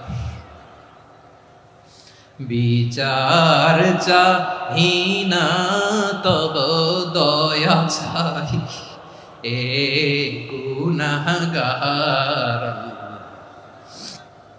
করোনা বিচার। আপনার আমল দিয়ে জান্নাতে যাবেন? কি দিয়ে যাবেন? আল্লাহর দয়া দিয়ে। আল্লাহর রহম আর দয়া ছাড়া কেউ জান্নাতের চেহারাও দেখতে পাবে না। আমার প্রিয় ভাইয়েরা, এই দোয়া আল্লাহর কাছে পছন্দনীয় হওয়ার কারণ 3টা। দোয়ার প্রথম অংশে আছে তাওহীদ, আল্লাহর একত্ববাদের ঘোষণা। এই দোয়ার দ্বিতীয় অংশ আছে তাসবিহ, আল্লাহর প্রশংসা সূচক বাণী। এই দোয়ার 3 নাম্বার অংশ পাপের স্বীকৃতি। তাহলে আমরা সবাই গুনাহগার। আমরা আল্লাহর কাছে পাপের স্বীকৃতি দিয়ে বলবো, ও আল্লাহ ইন্নী কুনতু মিনাজ জালিমিন, আমরা জুলুম করেছি, পাপ করেছি, অন্যায় করেছি, আল্লাহ বুঝতে পারি নাই। শয়তানের ওয়াসওয়াসায় পড়ে, বন্ধুর পাল্লায় পড়ে, নফসের খায়েশ মিটাতে যে আল্লাহ করে ফেলেছি। তুমি গুনাহ না মাফ না করলে আমাদের গুনাহ মাফ করার দ্বিতীয় কেউ নাই। ঠিক কিনা বলেন? এভাবে অনুতপ্ত হয়ে যদি আল্লাহর কাছে দোয়া করেন, দেয়ালে পিঠ থেকে গেছে, কোনো রাস্তা নাই বের হওয়ার, ওই মুহূর্তেও আপনাকে বিপদ থেকে উদ্ধার করবে কে?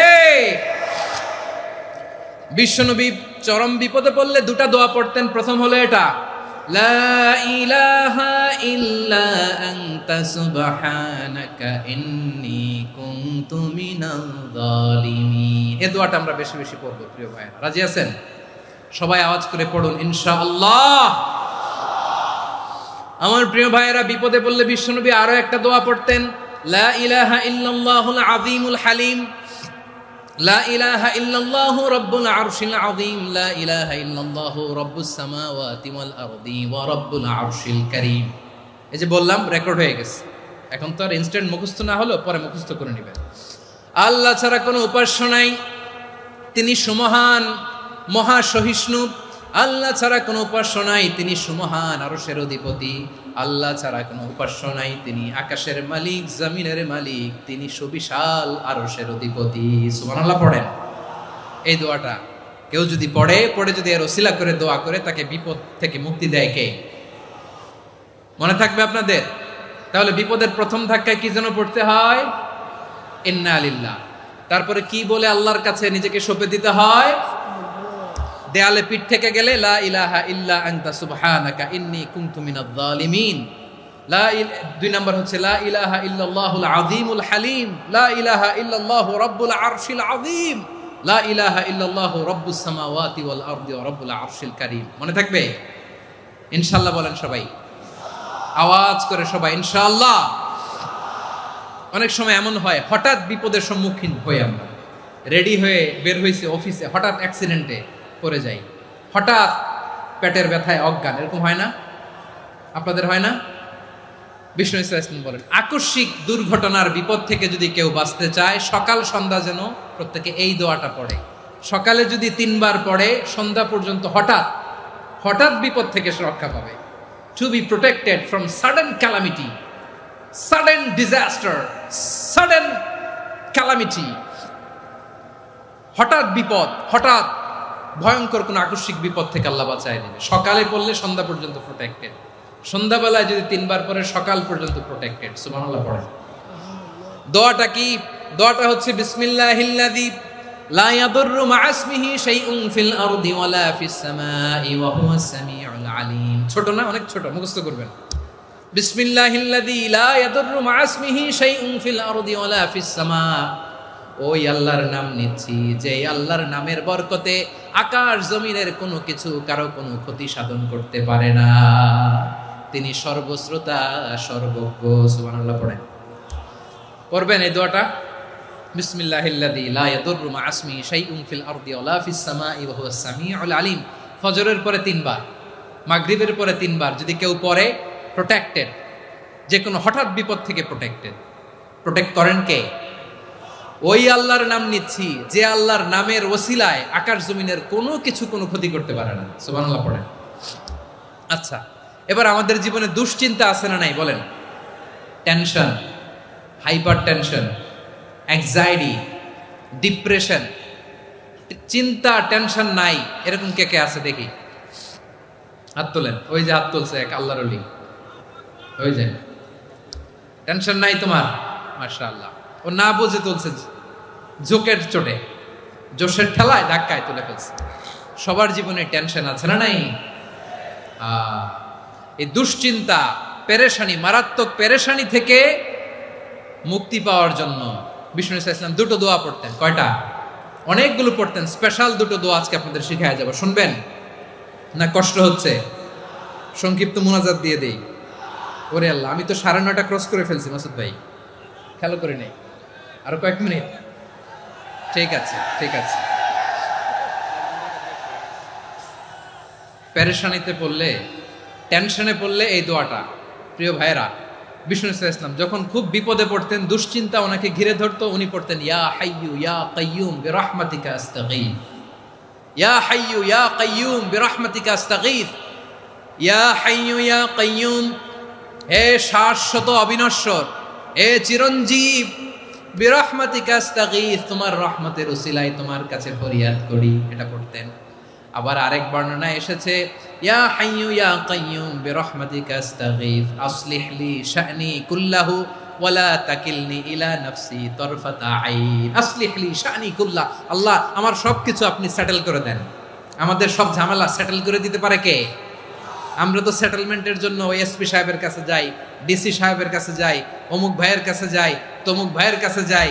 এই দোয়া পড়লে আরশের উপর থেকে আপনার ম্যাটার সেটেল করে দিবে কে? তাহলে পড়বেন ইয়া হাইয়ু, এ চিরঞ্জীব। হাইয়ু মানে চিরঞ্জীব, যিনি চিরকাল বেঁচে থাকবেন, মরবেন না। আল্লাহ মরবেন? তার কোনো লয় আছে? ক্ষয় আছে? সূরা রহমানে আল্লাহ বললেন কুল্লু মান আলাইহা ফানি ওয়া ইয়াবকা ওয়াজহু রাব্বিকা যুল জালালি ওয়াল ইকরাম ফাবিআইয়ি আলাই রাব্বিকুমা তুকাযিবান। জমিনে যা আছে সব ফান, ভ্যানিশ হয়ে যাবে, নিশ্চিহ্ন হয়ে যাবে, শেষ হয়ে যাবে, সব বিলুপ্ত হয়ে যাবে, একজন ছাড়া। জোরে বলেন তিনি কে? ইয়া হাইয়ু। আমার সাথে আওয়াজ করে পড়েন ইয়া হাইয়ু ইয়া কাইয়ুম ইয়া হাইয়ু ইয়া কাইয়ুম বিরহমাতিকা আস্তাগীথ আসলিহ লি শা'নি কুল্লা ওয়ালা তাকিলনি ইলা নাফসি তারফাতা আইন। এভাবে দোয়া করলে আপনাকে বিপদ মুক্ত করবে কে? এই দোয়াটা কেন পছন্দ আল্লাহর কাছে? কারণ এখানে আল্লাহর 2টা সুন্দর নাম আছে, গুণবাচক নাম, আল হাই, আল কাইয়ুম। এই 2টো নাম আছে এখানে। আবার এই 2টা আয়াতুল কুরসির অংশ। আয়াতুল কুরসির শুরু তো এটা আছে না নাই? হ্যাঁ, আছে না নাই? 3 নাম্বার কারণ এটা ইসমে আজম। কোন দোয়াটা ইসমে আজম? যে দোয়া ওসিলায় দোয়া করলে আল্লাহ দোয়া ফেরায় না। অনেকগুলো মত আছে, সবচেয়ে ভ্যালিড মত হচ্ছে এটা, ইয়া হাইয়ু ইয়া কাইয়ুম। এর ওসিলা দিয়ে দোয়া করলে দোয়া কবুল করে কে? 2 নম্বরে বিশ্বনবী মারাত্মক বিপদে পড়লে আরেকটা দোয়া পড়তেন, আল্লাহুম্মা ইন্নী আবদুক। আগে দোয়াটা পড়ি, শুনেন। আল্লাহুম্মা ইন্নী আবদুক ওয়া ইবনু আবদিক ওয়া ইবনু আমাতিক নাসিয়াতি বিয়াদিক মাদিন ফিয়া হুকমুক আদলুন ফিয়া কাদাউক আসআলুকা বিকুল্লি ইসমিন হুয়া লাক সাম্মাইতা বিহি নাফসাক আও আনসালতাহু ফি কিতাবিক আও আল্লামতাহু আহাদাম মিন খালকিক আও ইস্তা'সারতা বিহি ফি ইলমিল গায়বি ইনদাক আন তাজআলাল কুরআনা রাবিআ কলবি ওয়া নূরা সাদরি ওয়া জালাআ হুজনি ওয়া যাহাবা হাম্মি। সুবহানাল্লাহ পড়েন। বিষ্ণুই বলতেন আল্লাহুম্মা ইন্নী আবদুক, ও আল্লাহ আমি আপনার গোলাম, ওয়াবনু আবদিক গোলামের ঘরের গোলাম, ওয়াবনু আমাতিক বাদির ঘরের গোলাম। মানে আল্লাহ আমি আপনার গোলাম, আমার বাবা আব্দুল্লাহ ছিল আপনার গোলাম, আমার মা আমিনা ছিল আপনার বাদী। মানে আমরা গোলাম বংশের সব গোলাম। নিজের এর চেয়ে আর ছোট করে আল্লাহর কাছে উপস্থাপন করা যায় আমার ভাইরা? কথা কি বুঝতেছেন? নিজেকে এর চাইতে ছোট, নগণ্য আর তুচ্ছ করে আল্লাহর সাথে প্রেজেন্ট করা যায়? বিশ্বনবী বললেন, ও আল্লাহ আমি আপনার গোলাম, গোলামের ঘরের গোলাম, দাসীর ঘরের গোলাম। নাসিয়াতি বিয়াদিক, আমার মাথার চুলের ছুটি আপনার হাতের মুঠোয়। আপনি ডানে টান দিলে আমি ডানে যেতে বাধ্য, আপনি বাঁয়ে টান দিলে বাঁয়ে যেতে বাধ্য। সুবহানাল্লাহ বলেন। পিছনে দুই একজন ভাই দাঁড়ালেন কেন? হ্যাঁ, বসুন। জায়গা চেঞ্জ করতেছে, সেই দুপুর থেকে বসে আছে আমি জানি। মাশাআল্লাহ, কেউ দু একজন বেরিয়েছে, গ্যাপ পূরণ করতেছে। মাশাআল্লাহ পড়েন সুবহানাল্লাহ আলহামদুলিল্লাহ লা ইলাহা ইল্লাল্লাহু মুহাম্মাদুর রাসূলুল্লাহ সাল্লাল্লাহু আলাইহি ওয়াসাল্লাম। বিশ্বনবী বললেন, আল্লাহ আমার মাথার চুলের ঝুঁটি আপনার হাতের মুঠোয়। আচ্ছা, এইভাবে কাকে ধরা হয়? যে খুব ছোট, ঠিক কি না? নিজেকে কত ছোট করলেন বিশ্বনবী। ও আল্লাহ আমার মাথার চুলের ঝুঁটি আপনার হাতের মুঠোয়, আপনি ডানে টানলে আমি ডানে যাব, বাঁয়ে টানলে বাঁয়ে যাব। আল্লাহ আসআলুকা বিকুল্লি ইসমিন হুয়া লাক নাসিয়াতি বিয়াদিক মাদিন ফিয়া হুকমুক, আপনার নির্দেশ আমার উপর কার্যকর হবেই হবে। আদলুন ফিয়া কাদাউক, আপনার ফয়সালা, যেই ফয়সালাই আপনি আমার জন্য করেন এটাই ইনসাফ। সুবহানাল্লাহ বলেন। আমরা আল্লাহর ফয়সালায় সন্তুষ্ট হতে চাই না। কত কমপ্লেইন, আল্লাহ তুমি এটা দিলা না, ওইটা পাইলাম না, ওইটা হইল না রে, এরকম অভিযোগ কমপ্লেইন আমাদের আছে না নাই? আর বিশ্বনবী বলতেন আদলুন ফিয়া কাদাউক, আল্লাহ আমার জন্য তোমার যেটা ফয়সালা এটাই সবচেয়ে শ্রেষ্ঠ ইনসাফ, এর চেয়ে ইনসাফ আর হতে পারে? এভাবে কায়মান বাক্যে আল্লাহর কাছে বিশ্বনবী দোয়া করতেন। এরপরে বিশ্বনবী বললেন, আল্লাহ তোমার যত নাম আছে সব নামের ওসিলায় দোয়া করি, যে নাম তুমি আমাদেরকে জানিয়েছো, যে নাম তুমি আমাদেরকে জানাও নাই, যে নাম তুমি কোরআনে নাজিল করেছো, যে নাম নাজিল করো নাই, যে নাম শুধু নবীদেরকে জানিয়েছো। আর আল্লাহর এমন কিছু চমৎকার চমৎকার সুন্দর সুন্দর নাম আছে, এই নামগুলো রব্বুল আলামিন কাউকে জানাবে না। সুবহানাল্লাহ বলেন। আমরা তো 99 নাম জানি, 100 নাম জানি আল্লাহ, কিন্তু আল্লাহর এমনও কিছু নাম আছে যেগুলো আল্লাহ বিশ্বনবীরও জানায় নাই। এগুলো আল্লাহ ইলমুল গায়বে রেখে দিয়েছেন। দোয়ার সময় বলবেন, আল্লাহ তোমার যেই নামগুলো জানি, যেগুলো জানি না, যেগুলো কোরআনে আছে, যেগুলো নাই, যেগুলো নবীরে খাস ভাবে জানাইছো ওগুলোর উসিলায়, যেগুলো কোনোদিন জানাবাও না, তোমার ওই নামের উসিলাও তোমার কাছে চাই। আল্লাহ কোরআনকে আমার হৃদয়ের বসন্ত বানাও, আমার বক্ষের জ্যোতি বানাও, আমার চিন্তা দুশ্চিন্তা তুমি দূর করে দাও। বিশ্বনবী বললেন, এই কালিমাগুলো, এই বাক্যগুলো পড়ে যদি কেউ আল্লাহর কাছে ফরিয়াদ করে, তার হৃদয় থেকে দুশ্চিন্তা কাটিয়ে দিবে কে? পড়বেন, এই দোয়াগুলো পড়বেন। আচ্ছা, সব শেষে বলি, ঋণের বোঝায় যারা জর্জরিত, বিষ্ণু ইসলাম চমৎকার একটা দোয়া শিখিয়েছেন। আমাদের অনেকে ঋণের বোঝায় জর্জরিত, আছে না নাই? এদিকে কেউ আছেন? থাকলে হাত তোলার দরকার নেই, থাকলে এই দোয়াটা পড়বেন। এক সাহাবীর নাম আবু উমামা, নামাজের ওয়াক্ত ছাড়া উনি মসজিদে যেয়ে বসে আছে। বিশ্বনবী বললেন, কিরে আবু উমামা, নামাজের তো ওয়াক্ত হয় নাই, মসজিদে কি? সাহাবী বলে, হুমুমুন লাজিমাতনি ওয়া দুয়ুন, নবী গো ঋণের বোঝায় এমন টেনশনে আছি, ঘরে থাকতে পারলাম না, মসজিদে চলে আসছে। বিশ্বনবী বলেন, আমি কি তোমার এমন একটা দোয়া শিখাবো যেটা পড়লে আল্লাহ তাআলা তোমার ঋণের বোঝা হালকা করে দিবে? আবু উমামা বললেন, ইয়া রাসূলুল্লাহ, অবশ্যই শিখাবেন। বিশ্বনবী বললেন, তাহলে তুমি পড়বা, আল্লাহুম্মা ইন্নী আউযু বিকা মিনাল হাম্মি ওয়াল হাযান ওয়া আউযু বিকা মিনাল জুবনি ওয়াল বুখল ওয়া আউযু বিকা মিন গালাবাতিদ দাইনি ওয়া কাহরির রিজাল। ও আল্লাহ, তোমার কাছ থেকে দুশ্চিন্তা থেকে পানাহ চাই, কৃপণতা, ভীরুতা, অলসতা, কার্পণ্যতা, এই সব কিছু থেকে, মানুষের কঠোরতা, আমার উপর মানুষের আধিপত্য এবং ঋণের বোঝা থেকে পানাহ চাই। এই দোয়াটা যখন বিশ্বনবী শিখাই দিলেন, আবু মামা বারবার এই দোয়া পড়ে, আল্লাহুম্মা ইন্নী আউযু বিকা মিনাল হাম্মি ওয়াল হাযান ওয়া আউযু বিকা মিনাল আজজি ওয়াল কাসাল ওয়া আউযু বিকা মিনাল জুবনি ওয়াল বুখল ওয়া আউযু বিকা মিন গালাবাতিদ দাইনি ওয়া কাহরির রিজাল। আবু মামা বলে এই দোয়া আমি পড়তে লাগলাম। কিছুদিন পরে দেখা গেল বিশ্বনবীর শেখানো এই দোয়ার বদৌলতে আল্লাহ তাআলা আমার সব ঋণ পরিশোধের ব্যবস্থা করে দিয়েছেন। পড়বেন আমার প্রিয় পটুয়াখালীর ভাইয়েরা, বিশ্বনবীর জামাতা সাইয়্যিদিনা আলী রাদিয়াল্লাহু তাআলা আনহুর কাছে এক লোক এসে বলে, হে আলী, ঋণের বোঝায় আমি জর্জরিত, আমার কিছু অর্থ দিয়ে সাহায্য করো। সাইয়্যিদিনা আলী রাদিয়াল্লাহু তাআলা আনহু বললেন, আমি কি তোমারে এমন একটা দোয়া শিখাবো যেটা বিশ্বনবী আমাদের শিখিয়েছেন? এই দোয়া যদি তুমি পড়ো, লাউ কানা আলাইকা মিসলু জাবালিন কাবীরিন দাইনান আদাল্লাহু আনকা, পাহাড় পরিমাণে যদি ঋণের বোঝা হয়, আল্লাহ এটা পরিশোধের ব্যবস্থা করে দিবেন। ছোট্ট একটা দোয়া বিশ্বনবী শিখালেন, বললেন তুমি পড়বা, আল্লাহুম্মা কফিনি বিহালালিকা আন হারামিকা ওয়া আগনিনি বিফাদলিকা আম্মান সিওয়াক। মুখস্থ আছে? হ্যাঁ আছে। আল্লাহুম্মা কফিনি বিহালালিকা আন হারামিক, আল্লাহ তোমার হালাল দিয়ে আমাকে পরিতুষ্ট করো, হারাম থেকে বাঁচিয়ে রাখো, আর তোমার অনুগ্রহে মানুষের মুখাপেক্ষী যেন আমি না হই, আমি যেন সবসময় তোমার মুখাপেক্ষী হয়, ওই তৌফিক দিও। সুবহানাল্লাহ পড়েন। এই দোয়া বেশি বেশি পড়লে ঋণের বোঝা হালকা করে দিবে কে? তাহলে প্রিয় ভাইয়েরা, বিপদে পড়লেই প্রথমে কি পড়বেন? পটুয়াখালী ভুইলা গেছে। বিপদে পড়লেই প্রথমে ইন্না লিল্লাহ কি বলে নিজেকে আল্লাহর কাছে সঁপে দিতে হয়? হাসবুনাল্লাহ। চরম বিপদে দেয়ালে পিঠ থেকে গেছে, তখন লা ইলাহা ইল্লা আনতা সুবহানাকা ইন্নী কুনতু মিনাজ জালিমিন। এরপরে লা ইলাহা ইল্লাল্লাহুল আযীমুল হালিম, এই দোয়া।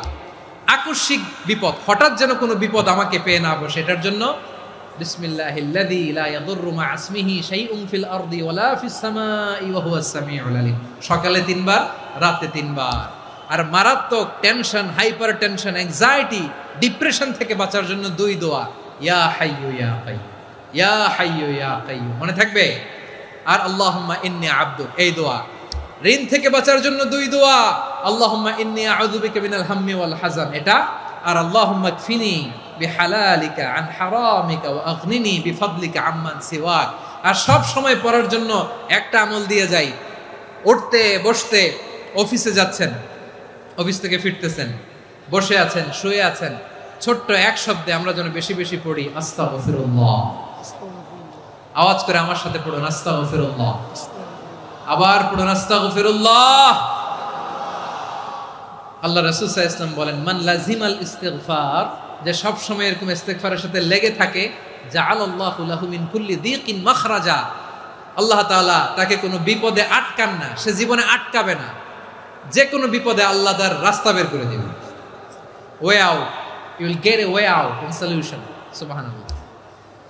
ওয়া মিন কুল্লি হাম্মিন ফারাজা, দুশ্চিন্তা মুক্ত হবে। ওয়ারযুকহু মিন হাইসু লা ইয়াহতাসিব, এমন জায়গা থেকে আল্লাহ রিজিকের বন্দোবস্ত করবে যেটা সে কল্পনাও করে নাই। আওয়াজ করে পড়েন সুবহানাল্লাহ। তাহলে মনে থাকবে আস্তাগফিরুল্লাহর কথা। সব শেষ কথা বলবো, সব শেষ আমার প্রিয় ভাইয়েরা, এটা গেল নিজের বিপদ। কিসের বিপদ? নিজে যদি বিপদে পড়েন। অন্যের বিপদ যদি দেখেন, এটার জন্য একটা দোয়া আছে। অনেক সময় আমরা দেখি হাসপাতালে ক্যান্সারের 3rd স্টেজে চলে গেছে, লোকটা হ্যাংলা হয়ে, চিকন হয়ে, হায়রে কি কষ্ট পায়, দেখি না? বিষ্ণু বলে, একটা দোয়া যদি কেউ অন্যের কোনো বিপদ দেখে পড়ে, ওই বিপদ তার জীবনে কখনো আসবে না। শুনবেন? শোনার আগ্রহ আছে? অনেক সময় হয় যে আমরা মহাসড়ক দিয়ে যখন চড়ি, দুর্ঘটনায়, আইরে আল্লাহ, দুর্ঘটনায় মানুষের মাথা একদিকে, দেহ আরেকদিকে, ব্লিডিং, এরকম হয় না? আল্লাহ তুমি হেফাজত করো। বিশ্বনবী বলেন, এই দুর্ঘটনা দেখে কেউ যদি এই দোয়াটা পড়ে, তার জীবনে সে কোনোদিন এরকম অ্যাক্সিডেন্টের সম্মুখীন হবে না। শুনবেন? বিশ্বনবী বলেন, অন্যের বিপদ দেখে কেউ যদি পড়ে, আলহামদুলিল্লাহিল্লাযী আফানি মিম্মা বতালাকা বিহি ওয়া ফাদ্দালানি আলা কাসীরিন মিম্মান খালাকা তাফদীলা, মানে প্রশংসা সে আল্লাহর, যে আল্লাহ তাআলা তোমাকে যেই জিনিস দিয়ে পরীক্ষা করেছে, আমাকে ওইটা থেকে বাঁচিয়ে দিয়েছে। তোমাকে আল্লাহ যেই বিপদে ফেলেছে, আমাকে ওই বিপদ থেকে তিনি মুক্ত রেখেছে, আর তার অনেক সৃষ্টির উপর আমাকে তিনি প্রাধান্য দিয়েছে। সুবহানাল্লাহ পড়েন। যে কোনো বিপদ, কারো ক্যান্সার দেখে যদি এই দোয়াটা আপনি বিশ্বাসের সাথে পড়েন, জীবনে কোনোদিন ক্যান্সার রোগে আক্রান্ত হবেন না। দুর্ঘটনা দেখে যদি পড়েন, ওই দুর্ঘটনা আপনাকে স্পর্শ করবে না। যে কোনো কারো বিপদ দেখে যদি কোনো বিশ্বাসী বান্দা এই দোয়া পড়ে, বিশ্বনবী বলেন লাম ইউসিবহু যালিকাল বালা, ওই বিপদ তাকে আর ধরবে না। উফিয়া মিনহু মিন যালিকাল বালা কাইনাম মা কান, সে যতদিন হায়াত পাবে কোনোদিন ওই বিপদ তাকে স্পর্শ করবে না। এই দোয়াটা পড়তে রাজি আছেন আমার প্রিয় ভাইরা? তাহলে পুরো আলোচনার সেন্ট্রাল থিম হচ্ছে আমাদের জীবনে বিপদ আসবে, কষ্ট আসবে, দুঃখ আসবে, কিন্তু বিপদে আপদে আমরা হাল ছেড়ে দিব না, হতাশ হব না। মুমিন হতাশ হয় না, নিরাশ হয় না, হাল ছেড়ে দেয় না। মুমিন ভরসা রাখে একজনের উপর। আওয়াজ করে বলুন, যিনি কে? বিপদে পড়লে আমাদেরকে উদ্ধার করে কে? আবার আমাদেরকে যদি কোনো নেয়ামত আল্লাহ দিতে চান, ওইটা কেড়ে নেওয়ার ক্ষমতা কারো আছে? তাহলে আমরা কানেক্টিভিটি বাড়াবো কার সাথে? আমাদের প্রার্থনার ফরিয়াদের হাত তুলবো কার কাছে? রাজি আছেন পটুয়াখালীর ভাইয়েরা? মনে থাকবে কথাগুলো? আল্লাহ তাআলা আমাদের সবাইকে কথাগুলো বোঝার ও আমল করার তৌফিক দান করুন।